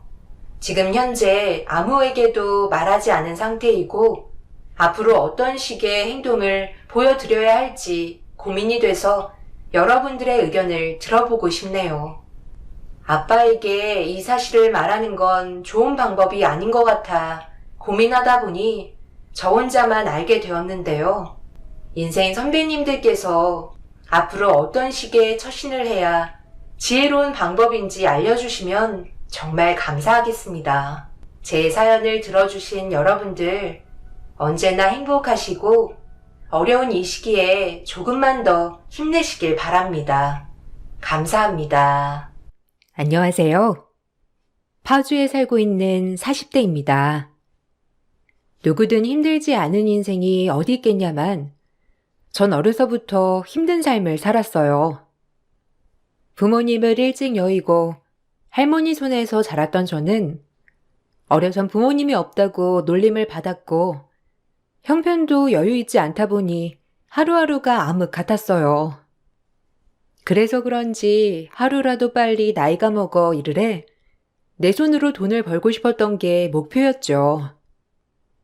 고등학교를 지나고 열심히 공부만 했는데 형편상 대학교를 들어갈 형편도 아니었기 때문에 상고로 진학을 했고 상고에서도 성적이 좋아야 대기업에 상고 전형으로 취직을 할 수 있었기 때문에 공부를 열심히 했어요. 그리고 고등학교를 졸업도 하기 전에 면접을 보아 S전자의 고졸 전형으로 취직을 하였죠. 홀로 밥 장사를 하며 절 키운 할머니는 그날 얼마나 절 대견해 했는지 저 역시 그런 할머니의 모습을 보고 나니 제 인생에서 그때가 제일 행복했던 것 같아요. 너네 부모가 살아있었다면 얼마나 널 대견해 할 거야. 학원 한 번도 안 다니고 그저 혼자 대견하게 공부하더니 결국 한국에서 제일 가는 대기업에 취직을 떡하니 하고 남들처럼 대학 문턱도 못 가봤는데 그래도 가보고 싶지 않았어? 무슨 대학이야. 빨리 취직해서 자리 잡고 나 때문에 고생한 할머니 쉬게 해드려야지. 가뜩이나 몸도 안 좋으신데. 대학교 가라니까는 할머니가 너 그거 학비 마련해줄 돈은 있단 말이야. 취업도 좋지만 너도 하고 싶은 거 해야지. 대학 생각도 안 해봤어. 공부라면 지긋지긋해. 그래도 내가 원하는 꿈 이룬 거니까 할머니 마음 푹 놓으셔. 그래도 언제든지 학교 가고 싶걸랑 할머니한테 꼭 말해. 무조건 학교는 보내줄 테니까. 할머니, 그 정도 능력은 돼. 왜소하고 불편한 몸으로 여태껏 제 뒷바라지를 해준 할머니에게 더 이상 피해를 끼칠 수 없어 선택한 취직이었지만 막상 취업을 하고 돈을 버니 행복했어요. 내가 번 돈으로 할머니 용돈도 드리고 맛있는 것도 사드릴 수 있다는 게 정말 기뻤죠. 잘 풀리려고 하는지 전 입사한 지 1년 만에 생산 라인에서 사무실 근무로 전환이 되었습니다. 고졸이었지만 똘똘하고 간혹 선배 언니들 중에서도 그런 경우가 있어서 부러웠는데 제가 그 경우로 전환이 된 거예요. 생산직을 했을 때도 좋은 회사여서 기뻤지만 예쁜 옷을 입고 사무실에 출근을 한다고 생각하니 더욱더 설레는 마음이었죠. 그리고 그곳에서 전 제 인생의 반려자 예비 남편을 만나게 되었어요. 저와는 다르게 대졸 출신이고 연구원이었어요. 저랑 어울리기나 할까라는 마음이 있었지만 남편의 적극적인 대시로 저희는 만나게 되었고 결혼까지 약속하는 사이가 되었어요. 우리 결혼하자. 내가 너보다 나이도 5살이나 많고 부족한 게 많지만 그래도 외롭게 살아온 네 인생 내가 책임지고 싶어. 혼자 계신 할머니한테도 정말 잘할게. 안락한 가족 꾸려서 아이도 낳고 우리 행복하게 살자. 내 프로포즈 받아줄 거지? 고마워. 이렇게 프로포즈 해줘서. 내 대답은 당연히 예스지. 나도 결혼해서 오빠 내조 정말 착실하게 할게. 우리 잘 살자. 무슨 일이 있어도 내가 꼭 지켜줄게. 그러니까 네 인생 나한테 맡기면 후회하지 않을 거야. 나만 믿고 따라오면 돼. 앞으로 행복한 일만 펼쳐질 것 같았지만 시댁의 결혼 반대를 겪고 말았어요. 부모님이 안 계신 것 말고는 열심히 성실하게 살아왔기 때문에 제 자신에 너무 당당했던 거죠. 하지만 결혼을 약속하고 예비 남편의 집안을 살펴보니 모두 S대학교 출신이고 심지어 남편도 S대학교를 졸업한 재원이었어요. 부모님과 남편 모두 S대학교 출신이다 보니 어머님은 학벌에 예민하였고 며느리는 무조건 S대학교 아니면 KY대 정도는 나와야 한다고 생각하는 분이었죠. 그로 인해 어머님은 절 반대했던 거예요. 학벌조차 어머님 기준에 미달이었기 때문에 저를 만나기조차 꺼려하셨고 남편이 중간에서 힘듦을 고스란히 감내해야 했어요. 연고대도 아니고 뭐 고졸? 그것도 생산 라인에서 뛰던 애를 지금 내 며느리로 받아주라는 거니? 너 어떻게 이런 식으로 엄마를 실망시켜?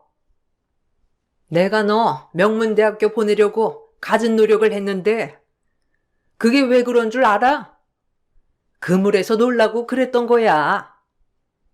누가 상고 출신 여자애 데리고 오라고 내가 너 명문대학교 보낸 줄 아니? 절대 안 돼. 아니 웬만해야 받아들이지. 거기다 부모도 없고. 부모님 없는 게 연주 탓도 아니잖아요. 그리고 대학이 뭐가 중요해요? 그동안 열심히 살았고 성실하게 해왔는데 그런 모습이 제일 중요한 거 아닌가요? 엄마가 저 뒷바라지 많이 해주신 거 알아요. 그래도 결혼만큼은 제가 결정하고 싶어요. 안 된다고 글쎄. 걔도 참 양심 없다. 어떻게 이런 집에 지가 가당키나 하는지. 우리 집이 얼마나 학자 집안인데 지주제에. 엄마가 반대하셔도 저 결혼 강행할 거예요. 엄마가 연주 보시면 그래도 좋아하실 거예요. 요즘 애들 같지 않게 개념도 있고 할머니 밑에서 자라서 그런지 얼마나 예의 바른데요. 아무리 날고 긴다 하는 대학 나와도 인성이 안 받쳐주는 사람들이 많은데. 아주 걔가 너를 엄청 구워 삶았나 보구나. 걔가 아무리 애를 써도 안 되는 건 안 되는 거야. 더 이상 결혼 얘기 꺼내지도 마. 시어머니는 저를 만나보려고 조차 하지 않았고, 그 덕분에 결혼 준비는 올스톱이 되었어요. 할머니는 제가 결혼을 한다고 하자 정말 기뻐하셔서 차마 결혼 준비를 중단했다고 말씀을 드리지 못하겠더라고요.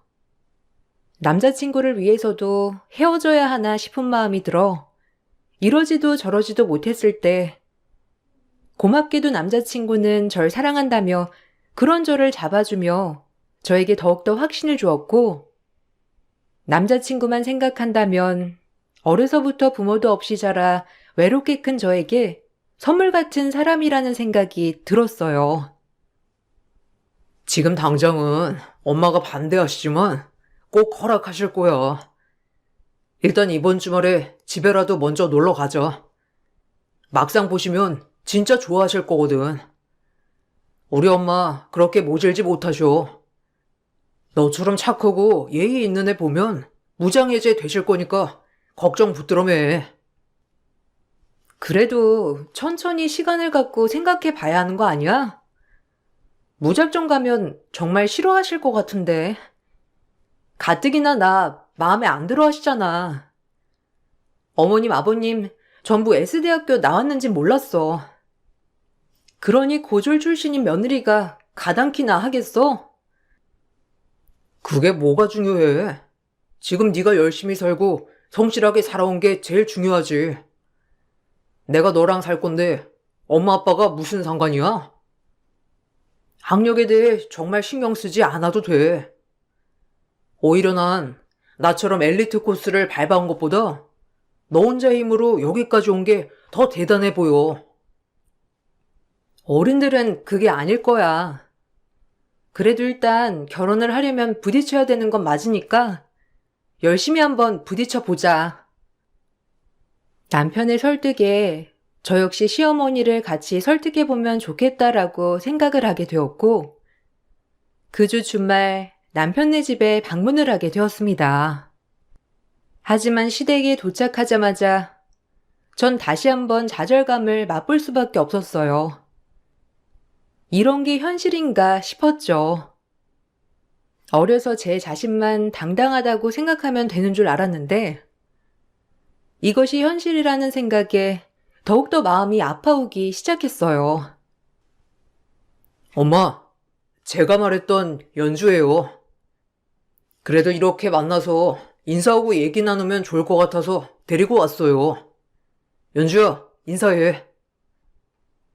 어머님, 안녕하세요. 이연주입니다. 실례를 무릅쓰고 이렇게 찾아뵀어요. 어머님이 꽃 좋아하신다고 해서 준비했습니다. 아, 기막혀. 아가씨, 뭐 나이도 어리니까 그냥 말 편하게 할게. 여기까지 왔을 땐 안 좋은 소리도 들을 각오하고 왔겠지? 그래, 차라리 온 게 다행이다 싶다. 얼굴 보고 말할 수 있으니까 아가씨가 우리 집안에 어울리기나 해? 양심이 있어도 정도가 있어야지. 우리 아들을 내가 어떻게 키웠는데 시골 출신에 부모도 없고 그것도 상고 나온 며느리가 가당키나 해? 부모가 없어서 그런지 이런 건 못 배웠나 봐. 사람이 양심이 있어야 하는 거야. 아가씨 같은 사람은 똑같은 고졸 출신 공돌이 아니면 택배기사나 어울리지. 어디 우리 아들 같은 연구원이 어울리기나 하냐고. 절대 다시 안 봤으면 좋겠는데? 그땐 말로 안 끝날 줄 알아. 당장 사라져. 엄마, 말씀이 너무 심하신 거 아니에요? 어떻게 사람한테 그렇게? 제가 아는 엄마 맞는지 의문이 드네요, 정말. 정신 차려. 저 기집애가 뭘 그렇게 홀려놨는지 모르겠지만 이게 어디서 엄마한테 눈 똑바로 뜨고? 너 이 결혼 절대 못할 줄 알아? 제가 부모님도 안 계시고 대학도 못 나오고 어머님 마음에 들지 않는다는 것도 알지만 그래도 대놓고 비하 발언은 너무하시네요. 단 한 번도 부끄럼 없이 살았고 할머니 밑에서 바르게 자랐습니다. 형편상 대학교는 못 갔지만 이렇게까지 무시당할 일은 아닌 것 같아요. 어른한테 말대답까지 해? 바르게 자랐든 말든 상관없어. 난 학벌이 제일 중요한 사람이니까. 고졸이 어디다 비벼? 고졸은 맞아요. 그래도 제 자신한테 한 점 부끄럼 없이 살아왔다고 생각했는데 말씀 삼가주셨으면 합니다. 저도 귀한 자식이에요. 귀한 자식 같은 소리 안 해. 귀한 자식을 두고 부모가 저 세상을 먼저 가? 이게 다 네가 박복한 탓이라고. 이 결혼 절대 안 돼. 너무 심한 막말로 인해 큰 상처를 받고 예비 남편과 더 이상 만날 수 없다고 판단했어요. 그날 시댁에 방문한 뒤 이별을 고했고 남편은 절대 헤어질 수 없다며 저를 설득하고 또 설득하였죠. 남편은 제가 상처받지 않게 모든 걸 해결하고 오겠다고 했고 그렇게 결혼 준비를 미룬 채 저희는 만남을 이어갔어요. 저 역시 처음으로 저에게 따뜻한 손을 내밀어준 남편을 뿌리칠 수 없었어요. 결혼이 미뤄지자 할머니는 은근슬쩍 저희에 대해 물으셨고 막상 할머니한테는 차마 시댁 반대에 대해 얘기할 수 없었죠. 혼자 힘으로 밥 장사를 하며 악착같이 하나 있는 손녀를 열심히 키워내셨는데 남의 집에서 이런 꼴을 당한다는 말을 못하겠더라고요. 너희 결혼 준비는 잘 되니? 민석이가 너한테 잘해주지? 얼굴만 봐도 알아. 다정하고 결혼해도 진짜 잘할 거야.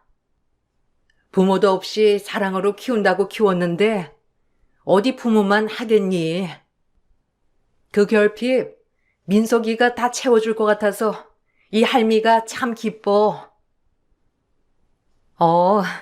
근데 조금 미루기로 했어. 뭐 일도 바쁘고 아직 나이도 어리긴 하잖아. 조금 더 만나보다가 결정하기로 했으니까 걱정하지 마. 설마 그 집에서 반대하니? 이 할미가 너 얼굴만 봐도 모를까? 혹시 부모님 없다고 그러는 거야? 부모 마음 모르는 거 아니니까 뭐 그 집 마음도 이해가 간다만 혹시 그것 때문에 상처받거나 한 건 아니지? 솔직히 말해도 돼, 할미한테.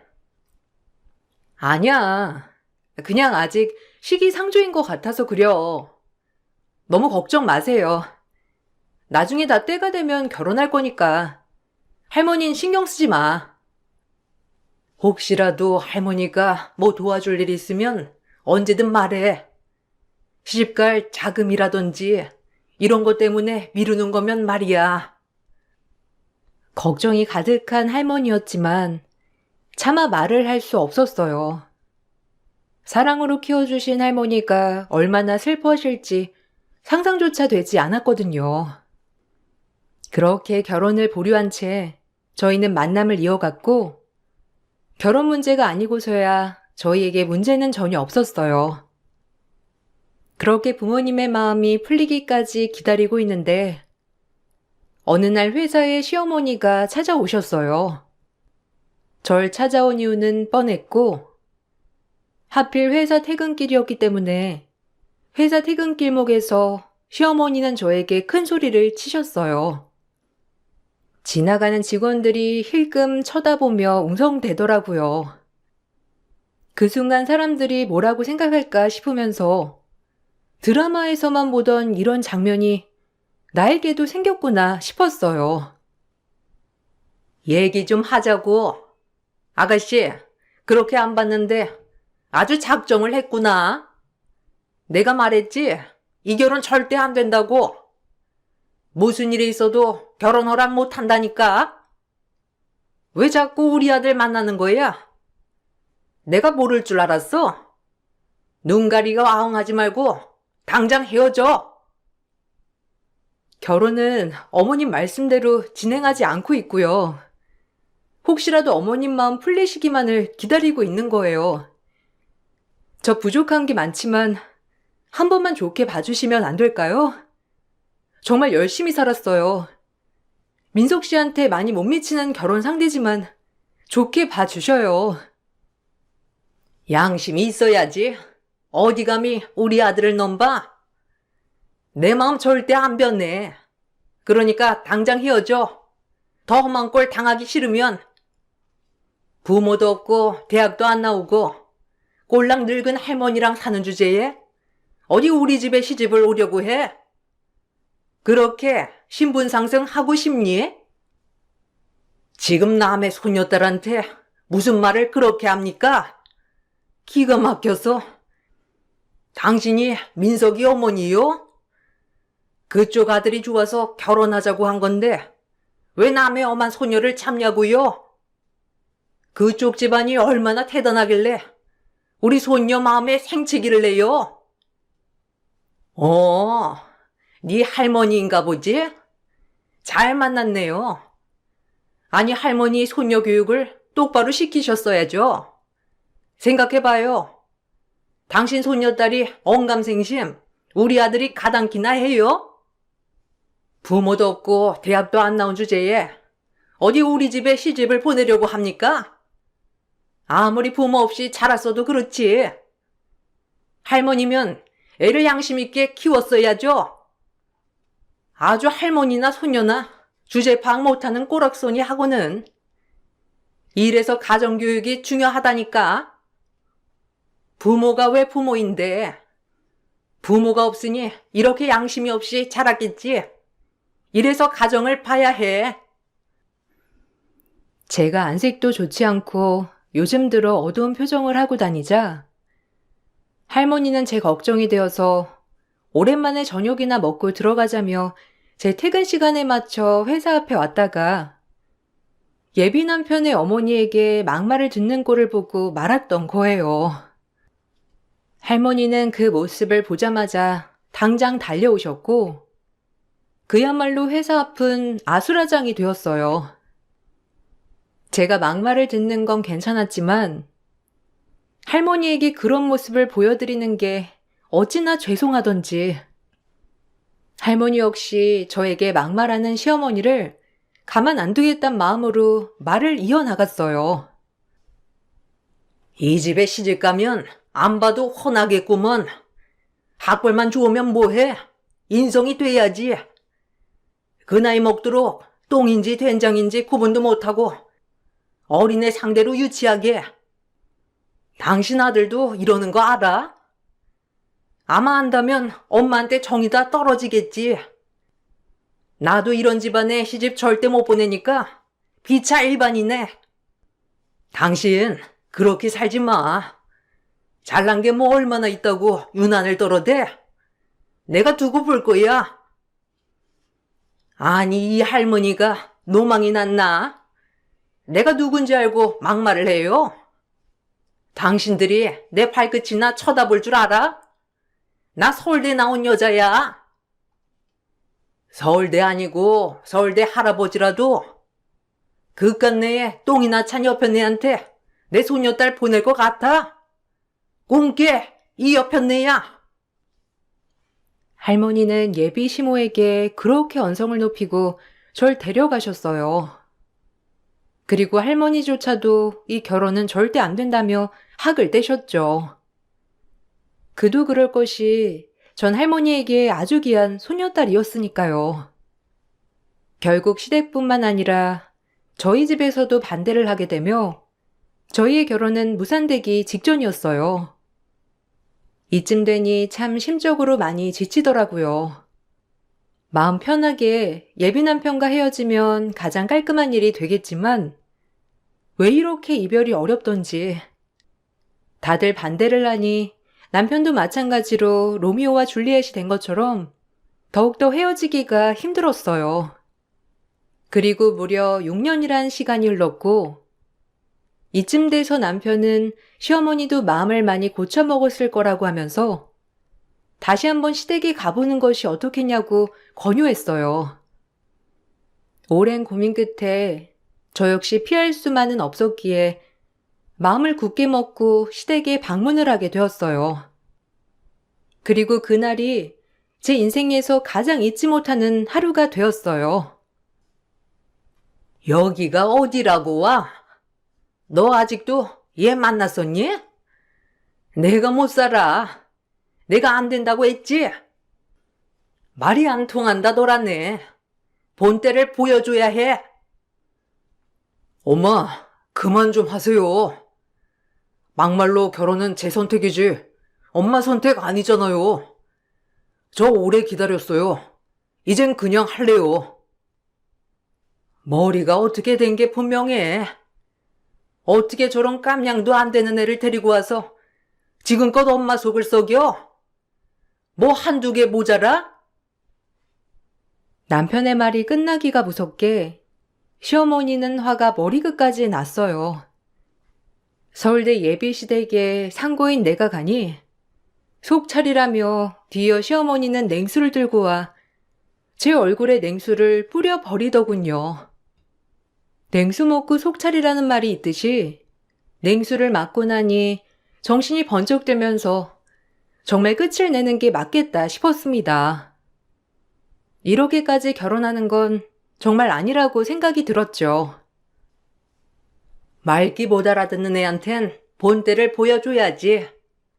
시집 오려거든 너네 부모 살아 돌아오게 하던가 서울대학교를 들어가던가 해.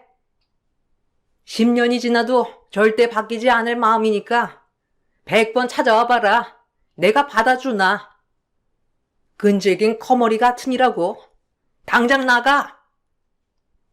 네, 이제 잘 알겠네요.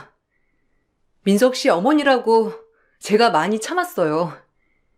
저 역시 이제 민석 씨가 어머님과 결혼하지 않는 이상 결혼 안 합니다. 민석 씨, 봤지? 당신 엄마가 이런 여자야. 나 더 이상 못 참아. 그러니까 나 붙잡지 말고 잘 살아. 아줌마, 어디 한번 얼마나 대단한 며느리였나 제가 지켜볼게요. 아들 마음 상처내고 끝까지 잘 사나 제가 두고 본다고요. 민석 씨, 나 갈게. 전 냉수를 맞고 엉엉 울면서 집으로 향했습니다. 그리고 할머니 얼굴을 보자마자 왈칵 눈물이 나왔어요. 할머니는 절 예쁘고 가장 소중하게 키워줬는데 밖에서 이런 대접밖에 못 받으니 할머니께 송구스러운 마음이 들었죠. 할머니는 앉아서 오늘 있었던 이야기를 모두 다 들은 후 저를 꼭 안아주었고 제 마음을 참 많이도 위로해 주었습니다. 그리고 그로부터 얼마 뒤 일정이 생겨 간 곳에서 남편의 어머니를 마주치게 되었고 그 어머니는 절 보자마자 또 막말을 하였죠. 아, 네가 여긴 웬일이냐? 네가 올 곳이 아닌데. 혹시 너 출장 요리 배달 다니냐? 출장 요리 배달 왔으면 빨리 두고 사라져. 하필 이런 데서 만날 게 뭐야, 좋은 날. 아유, 기분 잡쳐. 너, 그때 네가 한 말 지켜.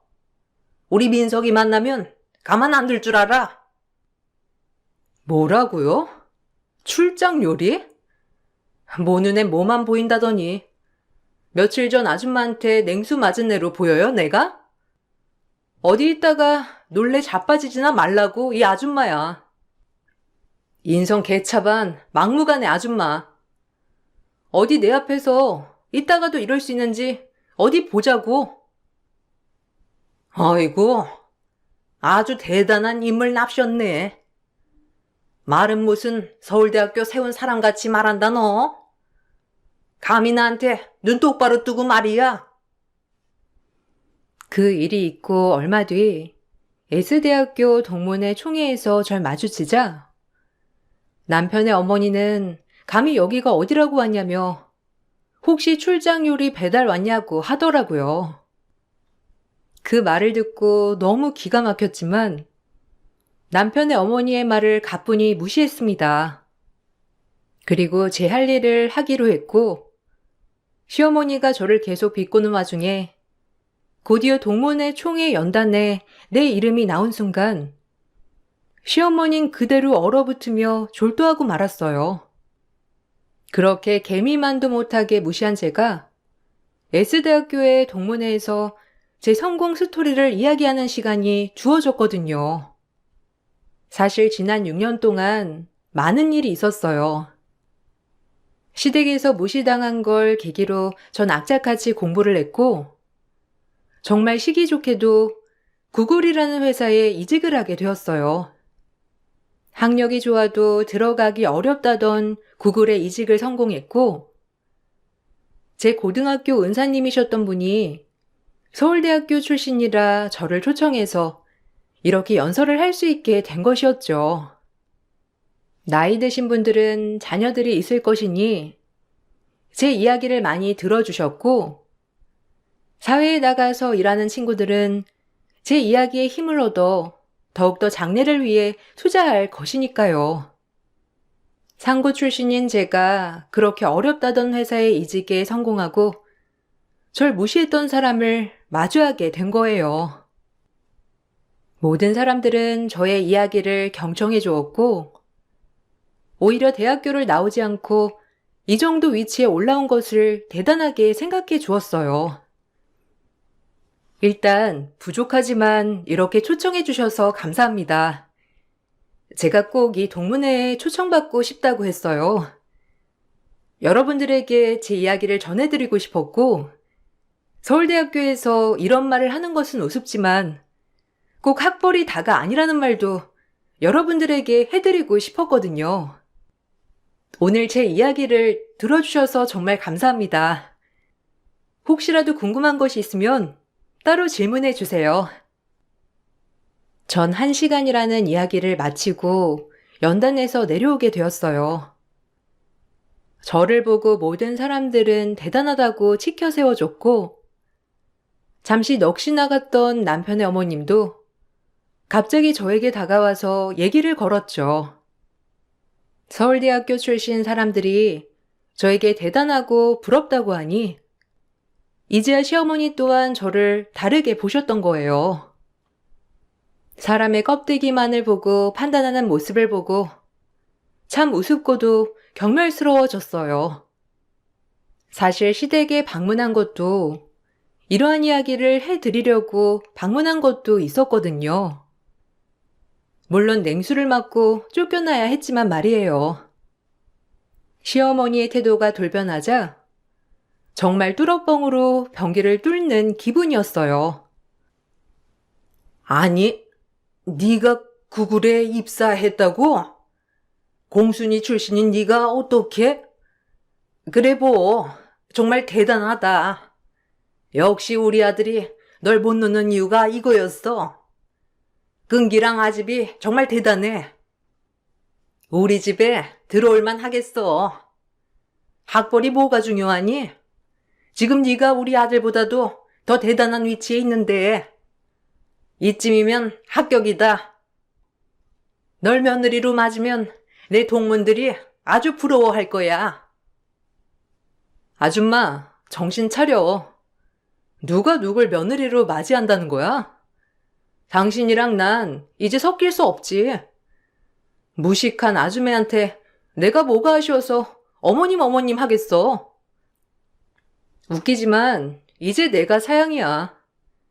민석 씨가 당신을 영원히 안 본다면 모를까. 그땐 네가 상고 출신에 지질이 궁상이었잖니. 이제 내가 받아주겠다는데 감히 네가 튕기는 거야? 이게 이런 데 와서 강연 좀 한다고 뭐가 되는 줄 아나 본데? 나 서울대학교 나온 여자야. 이거 왜 이래? 너랑 나랑 급이 같지 않다 이 말이야.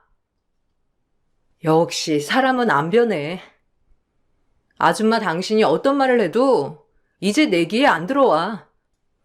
서울대 나왔으면 뭐해? 품격부터 채워요. 품격 무슨 초등학교도 안 나온 인간 같으니까. 똑같은 정규 과정 받고 올라온 사람이 어쩜 저리 무식해? 다신 엮이고 싶지 않으니 말 걸지 마요. 뭐야? 그래. 네가 화난 건 안다만 그래도 이건 아니지. 서로 이렇게 쌤쌤이라고 치고 다시 시작해보자. 쌤쌤은 무슨? 당신이 나한테 한 거에 비하면 이건 약과지. 거울 치료 한번 들어가야 정신을 차리지? 무식한 아줌마. 오늘 내 손에 냉수가 없다는 걸 감사히 여겨요. 아마 냉수가 있었으면 당신도 냉수 샤워 시켜줬을 거니까 나 절대 못 잊어. 저도 시어머니에게 막말을 내뱉었지만 시어머님 본인은 서울대학교 나온 여자라며 저와는 급이 다르다고 또다시 정신 못 차리는 말을 하였어요. 하지만 저와 시어머니가 실랑이를 하고 있을 때 거기 계셨던 분들이 저에게 다가와 말을 거셨죠. 어머, 진짜 너무 잘 들었어요. 우리 아들도 연주님처럼 돼야 하는데. 내가 서울대학교 나왔지만 정말 학벌보단 끈기와 노력이 제일 중요한 것 같아. 요새 학력이 아무리 좋아도 백수들이 천진이원. 하여튼 본받을 점 너무 많아요. 아유, 얘가 제 며느리들 애랍니다. 정말 기특하죠? 불우하게 자랐어도 이렇게 잘 컸다니까요. 이런 애가 제 며느리고요. 어머, 그래요? 시어머니 앞에서 강연도 하다니 너무 멋진 며느리인걸요? 너무 부러워요. 이런 며느리를 다두고. 제가 가난하고 산 거 나왔다고 절 얼마나 무시하셨게요. 며느리라뇨, 아줌마. 제가 감히 아줌마 며느리를 할 수 있겠어요? 저 아줌마한테 얼굴에 냉수세를 맞은 게 엊그제인데 무슨? 가난한 상고 출신이라 제가 아줌마 쳐다도 못 보죠. 어머, 요즘 세상이 어떤 세상인데? 참나. 아니, 연주님이 뭐가 모자라다고? 연주님, 저랑 저쪽 가서 얘기해요. 아니, 이제 와서 내가 받아준다니까 왜 그래? 너 이러려고 여기 강연 왔니? 못된 거 같으니라고? 역시 배운 게 그 모양이지? 저기요, 말 조심하세요. 오늘 처음 본 사람도 연주님이 대단한 거 알겠구먼.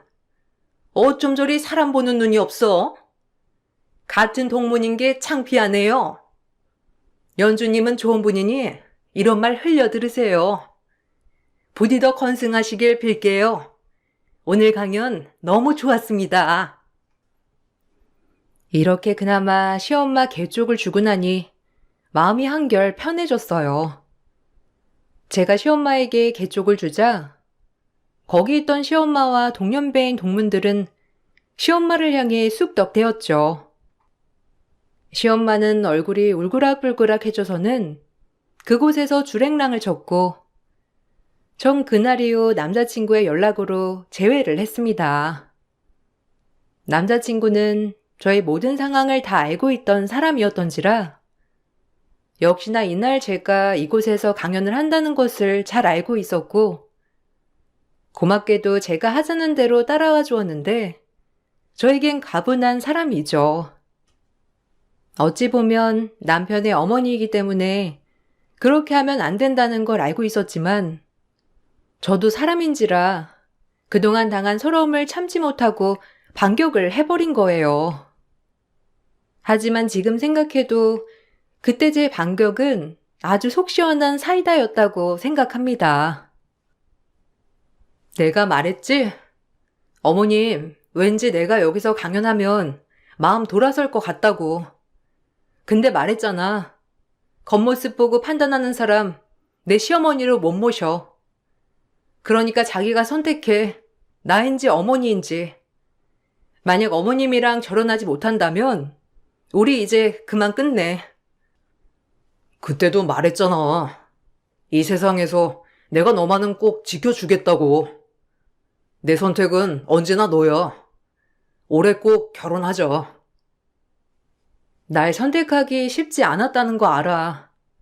그래도 이렇게 선택해줘서 고마워. 평생 자기한테 잘할게. 고마워, 정말. 이렇게 남편은 본인의 어머님을 끊어내고 저를 선택해 주었고, 저희는 그의 결혼을 하였습니다. 시댁 식구가 일절 참여하지 않는 반쪽짜리 결혼식이었지만 정말 행복했어요.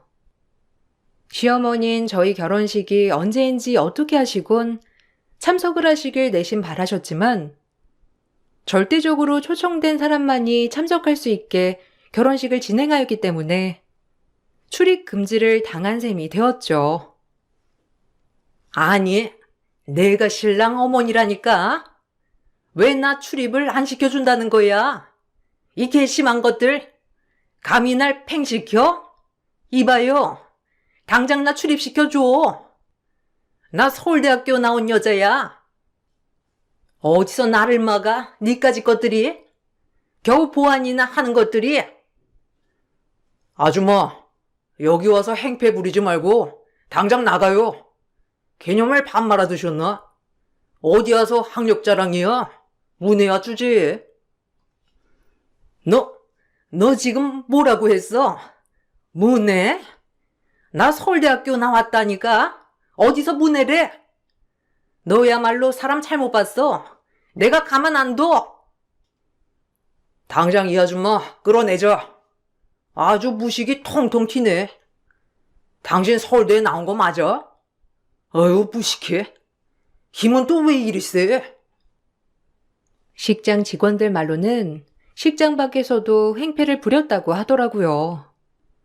하지만 아랑곳하지 않고 저흰 결혼에 성공했고 지금은 어느덧 연차갑게 찬 부부예요.